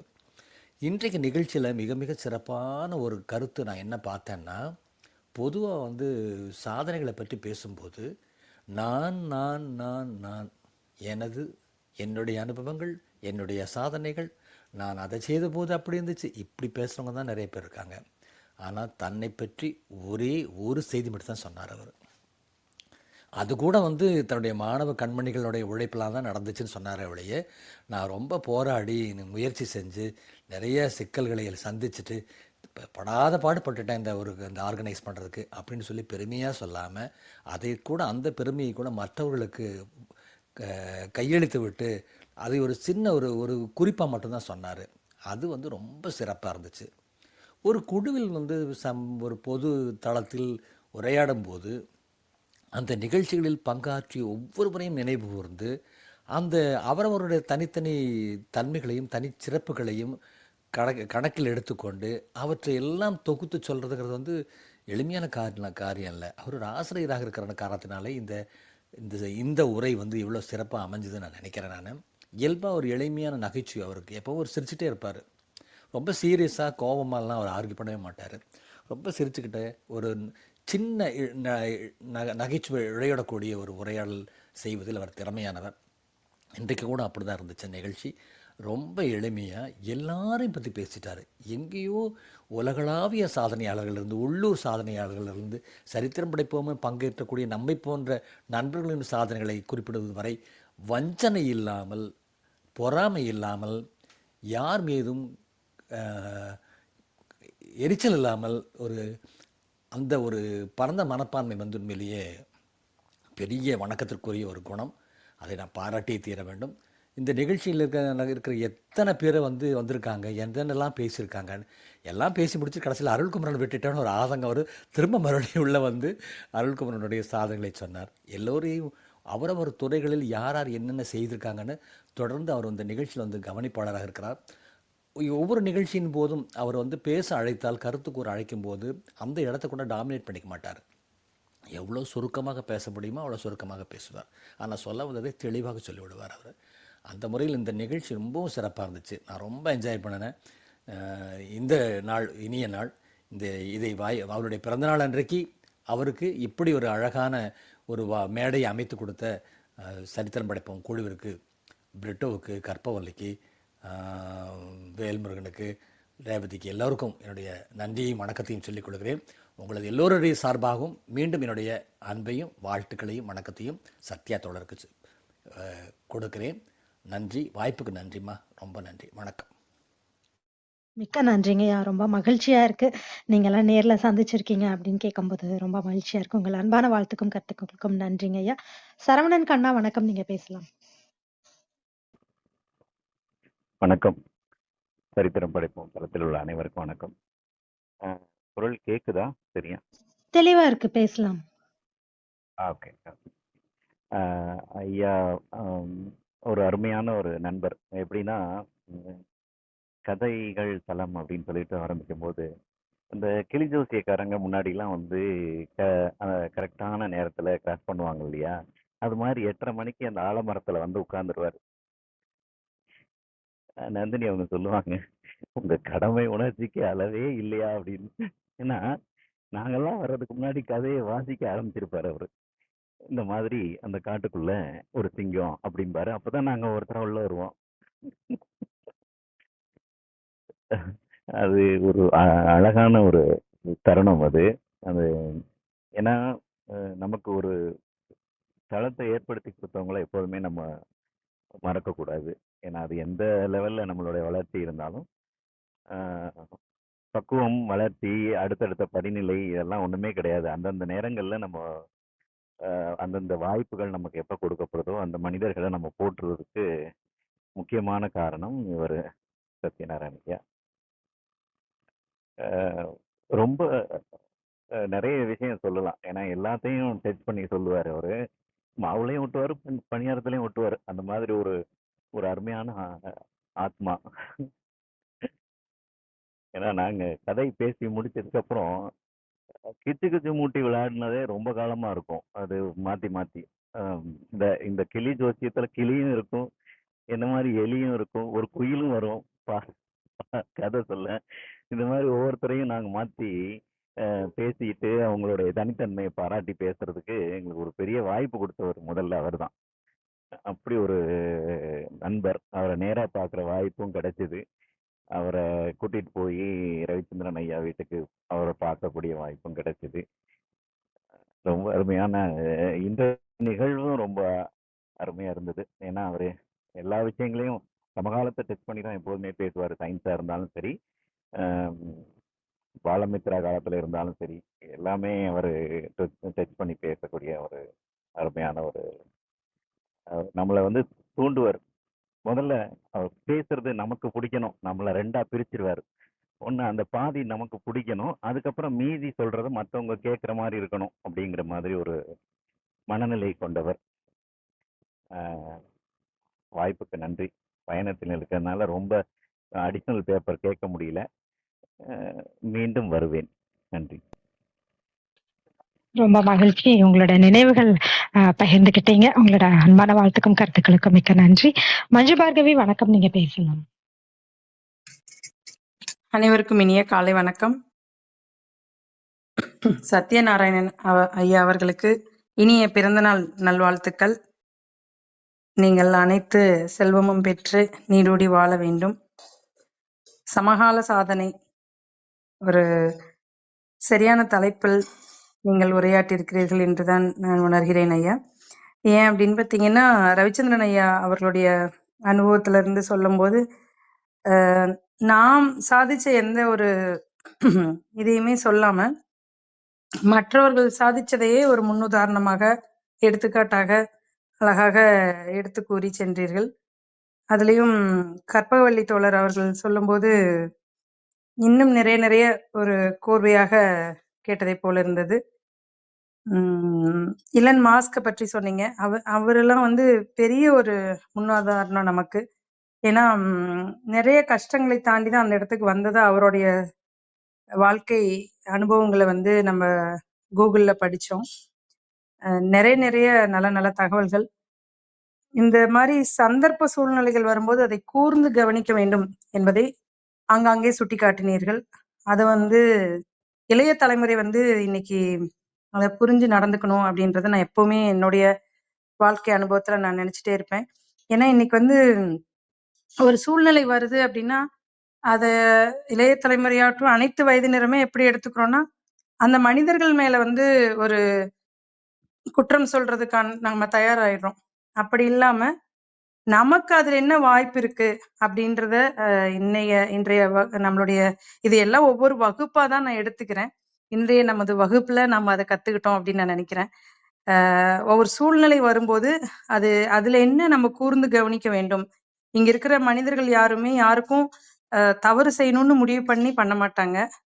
அப்போ அதுல என்ன நமக்கான ஒரு நன்மையும் வாய்ப்புகளும் இருக்கிறது என்று தேடினோம் என்றால் நமக்கு தானாக அந்த டாலரன்ஸ் அப்படின்றது வந்துடும். அந்த டாலரன்ஸ் வந்தா மட்டும்தான் சாதனைகள் படைக்க முடியும் என்பதை இன்னைக்கு அழகாக எடுத்து கூறியதாக நான் உணர்கிறேன். மீண்டும் ஒரு முறை உங்களுக்கு பிறந்தநாள் வாழ்த்துக்கள்.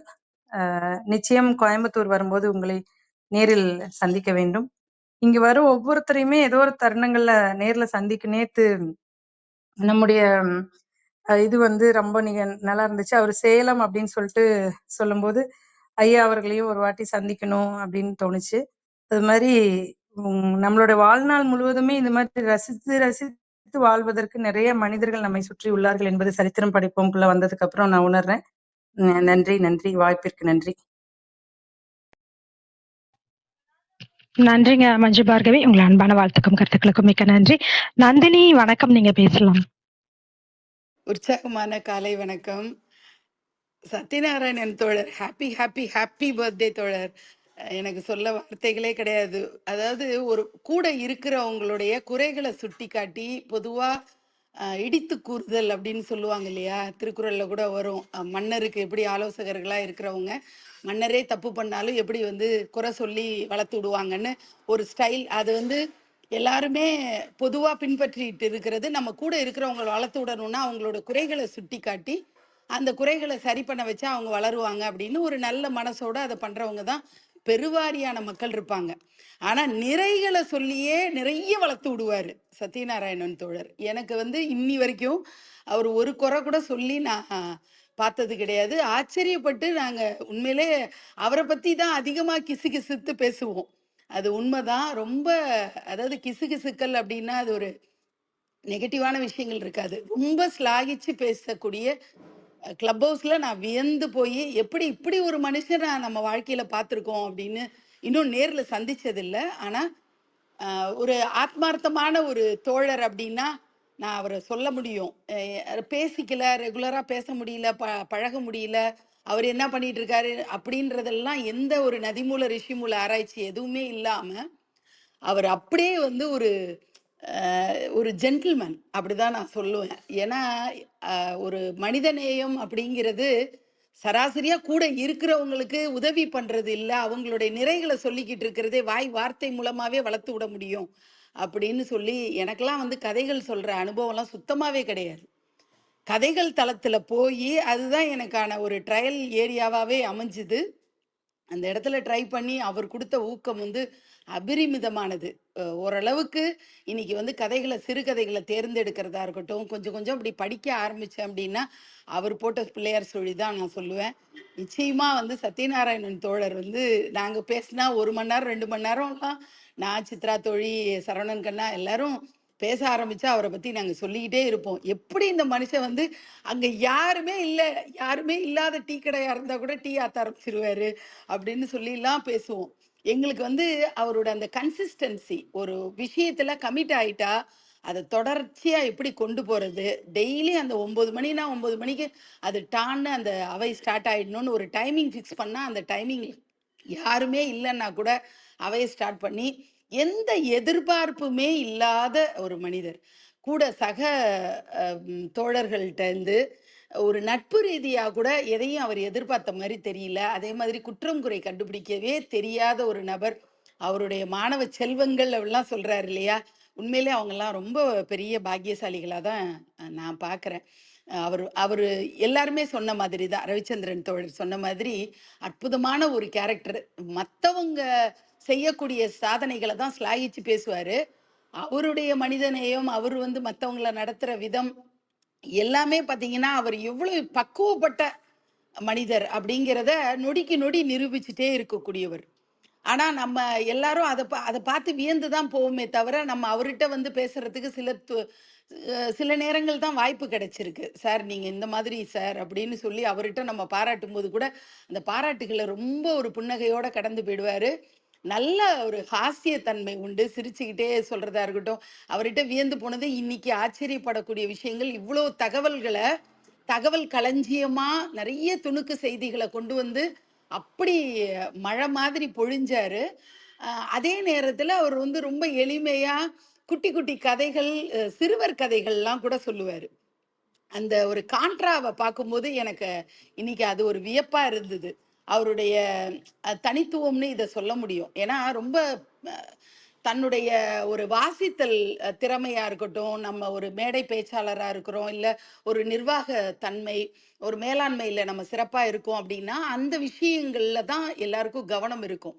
குட்டி குட்டியான சந்தோஷங்கள் எங்கெங்கே கிடைக்குதோ அதெல்லாம் வந்து மிஸ் பண்ணிடுறதுக்கு நிறைய வாய்ப்பு இருக்கும். அப்படிதான் பொதுவாக போகும். ஒரு உயர்ந்த நிலைக்கு போனவங்க வந்து அந்த மட்டத்திலேயே தான் பிரயாணிச்சுக்கிட்டு இருப்பாங்க. ஆனா டக்குன்னு ஒரு கான்ட்ராவா வந்து குட்டி பசங்களுக்கு கதை சொல்ற மாதிரி அவர் இந்த கதையும் நான் சொல்லுவேன் அப்படின்னு சொல்லிட்டு அங்க எல்லாருமே பெரியவங்களா இருப்பாங்க. கொஞ்ச நேரம் வந்து அந்த ஒரு காட்டுக்குள்ள ஒரு சிங்கம்ன்ற மாதிரி ஆரம்பிச்சு சின்ன சின்ன கதைகள் சொல்லி ரொம்ப அவரை பத்தி எனக்கெல்லாம் வந்து ரொம்ப பெரிய மரியாதை வச்சிருக்கேன் அவர் மேல. அதை தான் நான் சொல்ல விரும்புறேன். என்னுடைய வாழ்க்கையில அவருடைய அவர் ஒரு எனக்கு ஒரு தோழர் அப்படின்னு சொல்லிக்கிறத பெருமையாகவும் ரொம்ப மதிப்புமிக்க ஒரு தோழமை இருக்கு அப்படின்னு சொல்லி ஒரு கண்ணியமான மனிதர். நிறைய ஆண்களை வந்து சந்திச்சு வந்திருந்தாலும் கண்ணியத்துடைய உச்சகட்டமா நான் வந்து சத்யநாராயணன் தோழரை நான் பார்க்குறேன். மனமார்ந்த பிறந்த நாள் வாழ்த்துக்களையும் அன்னை மீனாட்சியுடைய பேரருளும் பெருங்கருணையும் கிடைச்சு அவர் வந்து அவருடைய தோழமை நிறைய பேருக்கு அது ஒரு வரமா கிடைக்கணும் அப்படிங்கிற பிரார்த்தனையை நான் முன்வைக்கிறேன். வாய்ப்புக்கு நன்றி.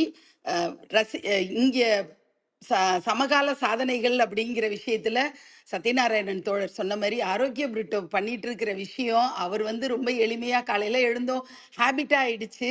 காலையில எழுந்தோம், அவையை ஸ்டார்ட் பண்ணோம் அப்படிங்கிற மாதிரி கற்பகா, ஆரோக்கிய பிரிட்டோ, ரேவதி, வேல் இப்படி எல்லாரும் அது ஒரு சாதாரணமா போற போக்குல செய்யற விஷயமா அவங்க எல்லாம் நினைக்க ஆரம்பிச்சிட்டாங்க. ஆனா அவங்க பண்ணிட்டு இருக்கிறது அசகாய சாதனை. இவ்வளோ பெரிய பொறுப்பை எடுத்துட்டு ஒவ்வொரு நாளும் ஒவ்வொரு தலைப்புக்கு கீழே நிறைய ஆளுமைகளை கொண்டு வந்து எல்லாரையும் அவங்கள பத்தி தெரிஞ்சுக்க வச்சு நிறைய விஷயங்களை ஒரு தகவல் களஞ்சியமா கொடுத்துட்டே போறாங்க. அவங்களுடைய இந்த பணி மேலும் மேலும் சிறக்கணும் அப்படின்னு சொல்லி என்னுடைய மனமார்ந்த பிரார்த்தனைகளையும் முன்வைக்கிறேன். ரசிக்க மட்டுமே தெரிந்த நந்தினி. நன்றி. நன்றிங்க நந்தினி. மீண்டும் சில நாட்கள் கழிச்சு உங்கள் குரலை கேட்டது மிக்க மகிழ்ச்சி. உங்கள் அன்பான வாழ்த்துக்கும் கருத்துக்களுக்கும் நன்றி. அருள் சேவியர் சார், வணக்கம். நீங்க பேசலாம். வணக்கம் வணக்கம் அனைவருக்கும் இனிய காலை வணக்கம். அன்பு ஐயா பேராசிரியர் சத்யநாராயண ஐயா அவர்களுக்கு இனிய பிறந்தநாள் நல்வாழ்த்துக்கள். ஐயா ஐயா பற்றி சொல்லணும் அப்படின்னா, இதுக்கு முன்னாடி அவர் சிறப்பு விருந்தினராக வரும்போது ஒரு 50 நிமிடம் அவருடைய நேரம் 50 நிமிடம் பிரிட்டோஸ் அவர் சொல்லியிருந்தாரு. அந்த 50 நிமிடம் 7 மணி கரெக்டா ஆயிடுச்சு. திரும்ப பேசலாம் அப்படிங்கிறப்ப பிரிட்டோஸ் அவர்கிட்ட அனுமதி கேட்டார்.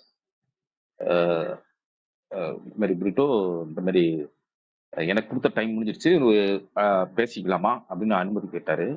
காரணம் எனக்குரிய நேரம் இவ்வளவு. அந்த நேரத்தை நான் கரெக்டா பயன்படுத்திக்கணும். மற்றவங்க டயத்தையும் நான் வேஸ்ட் பண்ணக்கூடாது. ஸோ அந்த டயத்தை நான் கீப் அப் பண்ணணும். அந்த நேர மேலாண்மையை நான் ஃபாலோ பண்ற அந்த ஒரு அதை சொன்னார். அப்பவே அவருடைய அந்த நேர மேலாண்மைங்கிறது அவர்கிட்ட தான் கத்துக்கணும். இப்ப எல்லாரும் சொன்னது மாதிரி தான் அவர் தளத்துல நான் ஒரு தடவை உள்ள போயிட்டேன். அவர் மட்டும் பேசிக்கிட்டே இருக்காரு. கீழே கவனிப்பாளரும் கிடையாது, மேலேயும் யாரும் கிடையாது. அவரு பேசாம கதை வாசித்துக்கிட்டே இருக்காரு. அது அவருடைய நோக்கம் என்னன்னா, எல்லாரும் சொன்ன மாதிரி தான் 8:30 மணி 9 மணி நம்ம ஒரு கிளப்பை ஓப்பன் பண்றோம்னா யார் வந்தாலும் சரி வராட்டியும் சரி, என்னுடைய பணியை நான் தொடர்ந்து நான் செஞ்சுக்கிட்டு தான் இருப்பேன். வரட்டும். ஏன்னா அவருடைய நேரம் யாராவது வரட்டுமே அப்படின்ட்டு வெயிட் பண்ணிக்கிட்டுலாம் இருக்க மாட்டார். ஏன்னா 8:30 மணிக்கு நம்ம ஆரம்பிக்கணும்னா 8:30 மணிக்கு, 9 மணிக்குன்னா 9 மணிக்கு, வர்றவங்க இடையில வந்துக்கட்டும் அப்படிங்கிற ஒரு மனப்பான்மை. அவருடைய நேர மேலாண்மையை உண்மையிலே பாராட்டியே ஆகணும். அதே மாதிரி மற்றவங்க நேரத்தையும் அவர் திருட மாட்டாரு. அவர் ஐயா பேசும்போது கூட தென்கட்சி சுவாமிநாதன் ஐயா பேசுற மாதிரி தான் ஒரு உணர்வு தோன்றியது. ஏன்னா அவரு அந்த வே ஆஃப் ஸ்பீச் அந்த மாதிரி இருந்தது. நிறைய கருத்துக்கள் அவர் தன்னை ரவிச்சந்திரன் ஐயா சொன்ன மாதிரி சாதனைகளை நான் நான் அப்படின்னு யாரையுமே அவரை சொல்லாம மற்றவர்களை தான் இந்த சரித்திரம் படைப்போம் தளத்துல இருக்கிறவங்க எல்லாத்தையும் ஒருத்தர் விடாம எல்லாத்தையும் சொன்னாரு. மற்றவர்களை பாராட்டி பாராட்டி அதுல மனம் மகிழ்ற ஒரு ஒரு ஆளுமை தான் ஐயா. ஸோ ஐயாவுக்கு இந்த தருணத்துல அவருக்கு பிறந்தநாள் வாழ்த்து சொல்றதுக்கு நான் கொடுத்து வச்சிருக்கணும். ஐயா அவர்களுக்கு பிறந்தநாள் நல் வாழ்த்துக்கள். நன்றிங்க ஐயா, நன்றிங்க ஐயா. உங்க உரைக்கு நன்றி. நன்றி. மிக்க நன்றிங்க சார். உங்கள் அன்பான வாழ்த்துக்கும் கருத்துக்களுக்கும் நன்றி. நர்மதாமா, வணக்கம். நீங்க பேசலாம். வணக்கம்மா, வணக்கம். வாழ்வளமுடன். நம்ம தளத்தில் உள்ள அனைவருக்கும் உற்சாகமான மகிழ்ச்சியான காலை வணக்கம். சத்யநாராயண சார் எந்த அளவுக்கு அவரோட உரை இன்னைக்கு இருந்தது எல்லாத்துக்கும் பயனுள்ளதா இருந்திருக்கும். எனக்கும் அப்படிதான். அதே சமயம் உங்களுக்கு பிறந்தநாள் வாழ்த்துக்களுங்க ஐயா. நான் கும்பிடுற பண்ணாரி அம்மனும் பெருமாளும் என்னன்னைக்கு உங்களுக்கு துணை இருக்கட்டும்.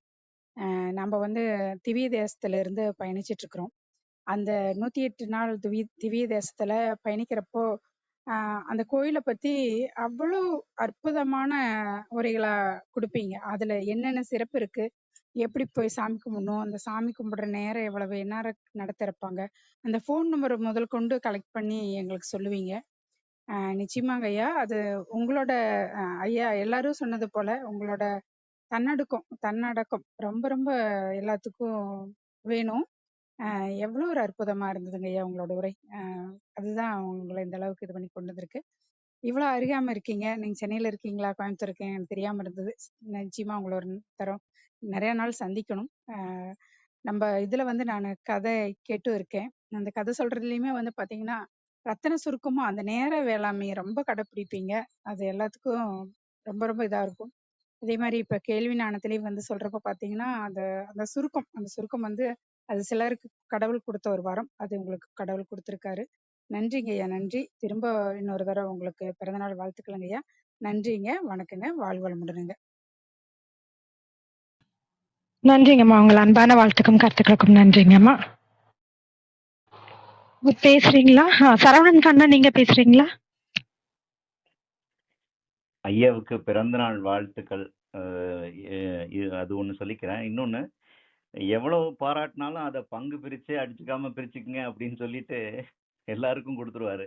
அதுக்கு நீங்களும் ஒரு காரணம், நீங்களும் ஒரு காரணங்கிற மாதிரி எல்லாரையும் வந்து அந்த பாராட்டுக்கு கூட வந்து எல்லாரையும் வந்து சேர்த்துப்பாரு.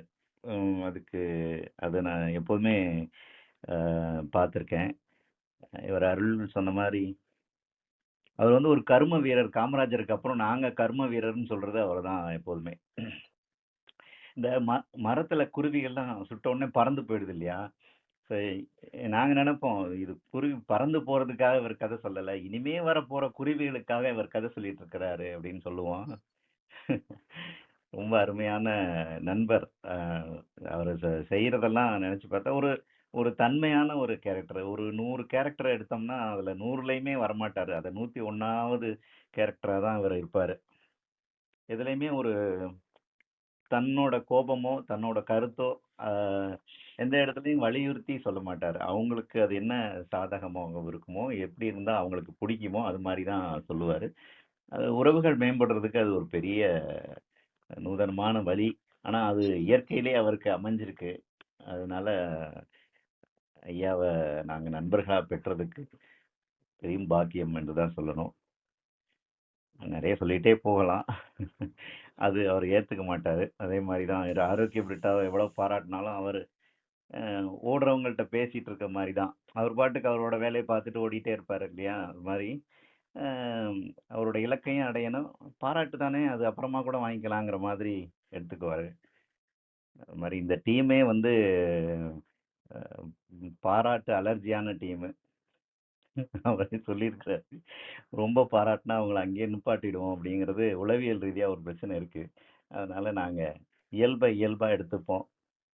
நற்குணங்களை பாராட்டுவோம். பாராட்டும் போதே நாங்கள் எங்களை மாற்றிப்போம்.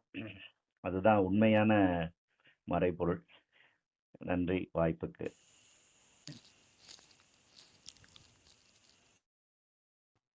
நன்றிங்க சரவணன். அதே குருவி கதையை சொன்னீங்க, மகிழ்ச்சி. ஐயா நீங்க பேசுறீங்களா? நான் வாழ்த்து சொல்லும்போது பேசிகிட்டு இருக்கும்போது சத்யா எங்கேயோ வெளியே போயிட்டார். அதுக்கு பிறகு தான் வந்தார். அதனால தான் திரும்ப வந்தேன். சத்யா தோழர், மிகுந்த மகிழ்ச்சி. இன்றைக்கி இணைய முடிந்ததற்கான மகிழ்ச்சி. நான் நேரில் இருந்தேன்னா கண்டிப்பாக நீங்கள் எப்படி எனக்கு வந்து வாழ்த்து சொன்னீங்களா, பிறந்த நாள் சொல்லிப்பேன், அதுபோல் நான் நேரில் வந்து வாழ்த்து சொல்லியிருப்பேன். அதுக்கு வாய்ப்பு இல்லாமல் போய்ட்டு அதுக்காக மன்னிப்பு கேட்டுக்கொள்கிறேன். இல்லை என்ன ஒரு விஷயம்னா, சத்யா தோழரும் நானும் வந்து அடிப்படையில் மிகப்பெரிய முரண்பாடு உள்ள 2 நபர்கள். அவர் மிகுந்த கடவுள் பக்தி உள்ளவர், நான் ஒரு சரியான நாத்திகவாதி. ஆனால் எங்களுக்குள்ளே அந்த பிரச்சனையே வந்ததில்லை. நிறைய நாள், பல நாட்களும் கதை நாளில் ஒவ்வொரு நாளும் பேசிகிட்டே இருப்போம். அது இல்லாமல் தொலைபேசியிலும் பலமுறை பேசியிருக்கோம். ஆனால் ஒரு நாள் கூட அவர் மனம் புண்படும்படி நானோ, என் மனம் புண்படு அவரோ பேசியதில்லை. அந்த பண்பு அவர் ரொம்ப சிறப்பு. இன்றைக்கி ஒன்று சொல்ல மறந்துட்டேன். இது ஒரு 50 நிமிஷத்தில் இப்படி ஒரு 500 தகவல்களுக்கு மேலே கொடுக்க முடியுமாங்கிறது ஒரு பெரிய சாதனையாக இருக்குது. அதே மிகப்பெரிய சாதனை. ஏன்னா இது அதுவும் வந்து பரபரன்னு சும்மா நுனிப்புல் மேய்கிற மாதிரி இல்லாமல் அதுக்கான கால அளவை சரியாக கணித்து உள்ளூரிலிருந்து உலக சாதனையாளர்கள் வரை நம்முடைய அறையில் உள்ளவர்களிலிருந்து இந்த ஒட்டுமொத்த சமவெளியில் உள்ள விண்வெளியில் உள்ளவர்கள், பூமியில் உள்ளவர்கள், விஞ்ஞானத்தில் எல்லா துறைகள் இருந்தவங்களை பற்றியும் தொட்டு அழகாக தொகுத்து சொன்னது வந்து உண்மையிலே மிகப்பெரிய சாதனை தான். அந்த சாதனைக்கு இன்றைய சாதனையாளராக நம்முடைய அறையின் சார்பாக அன்பு தோழர் சத்யா அவர்களை இன்றைய சாதனையாளராக நான் அறிவிக்கிறேன். நீங்கள் எல்லோரும் அதை வழிமொழிய வேண்டும், வாழ்த்து சொல்ல வேண்டும் என்று கேட்டுக்கொண்டு என்னுடைய அன்பையும் நன்றியையும் வாழ்த்துக்களையும் மீண்டும் ஒருவரை சொல்லிக்கொள்கிறேன். நன்றி, வணக்கம்.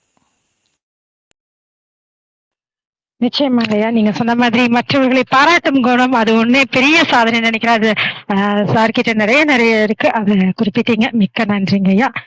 வேற யாருக்காவது கருத்துக்கள் இருந்தா பகிர்ந்துக்கலாம், இல்லைன்னா நம்ம ஏற்புரைக்கு போயிடலாம். சார் உங்கள் ஏற்புரைக்கான நேரம், நீங்க பேசலாம். மீண்டும் அனைவருக்கும் ஒரு இனிய காலை வணக்கம். நன்றிகள் கோடின்னு சொன்னா பத்தாது, அதுக்கு மேல எவ்வளவு இருக்கோ, எவ்வளவு அன்பு வச்சிருக்கீங்கன்னு கேட்டா கையை விரிச்சுதான் காட்ட முடியும், அது எல்லையே கிடையாதுங்கிற மாதிரி வாழ்த்து சொல்லி அனைவருக்கும் என்னை எனக்கு அடையாளம் காட்டிய நல்லுள்ளங்கள் இப்படி எல்லாம் இருக்கா அப்படிங்கிறது தெரியாமையே இருந்தது. இப்ப தெரிஞ்ச பிறகு அதை பாதுகாக்கணுங்கிற ஒரு எண்ணம் வந்துருச்சு. அது நீங்க சொன்ன நேர மேலாண்மை ஆகட்டும், அன்பா பேசுறதாகட்டும், நேரம் தவறாம அந்த 8:30 அப்படிங்கிற அந்த கதைகள் தளத்தை மீண்டும் மீண்டும் ஞாபகப்படுத்தியமைக்கு நன்றி. கூடிய விரைவில் கதைகள் 2.0 என்று கூட இதுக்கு கூட காரணம் வந்து அந்த காலகட்டத்துல 8:30 மணிக்கு ரவிச்சந்திரன் ஐயா இன்னும் 2 பேர் தான் கதை சொல்லிட்டு இருந்தாங்க. அதுல இவரோட டைம் சரியா இருக்கும். நடுவுல சில பல காலங்கள் இல்லாதனாலதான் அந்த 9:30க்கு நாங்க ஆரம்பிச்சது. அதனால அந்த பெருமை கதைகள் பத்தி எது சொன்னாலும் அதுக்கு முழு பெருமை வந்து ரவிச்சந்திரன் ஐயாக்கு தான் போய் சேரும். நாங்க எனக்கு அடையாளம் காட்டி, அதாவது இந்த குணம் உங்ககிட்ட இருக்கு, இப்படி இருக்கு அப்படின்னு சொல்லி எனக்கு அடையாளம் கண்டத அந்த 4 கட்டங்களா போடுறதா இருந்தா அத பலத்துல நான் சேர்த்துக்கிறேன்.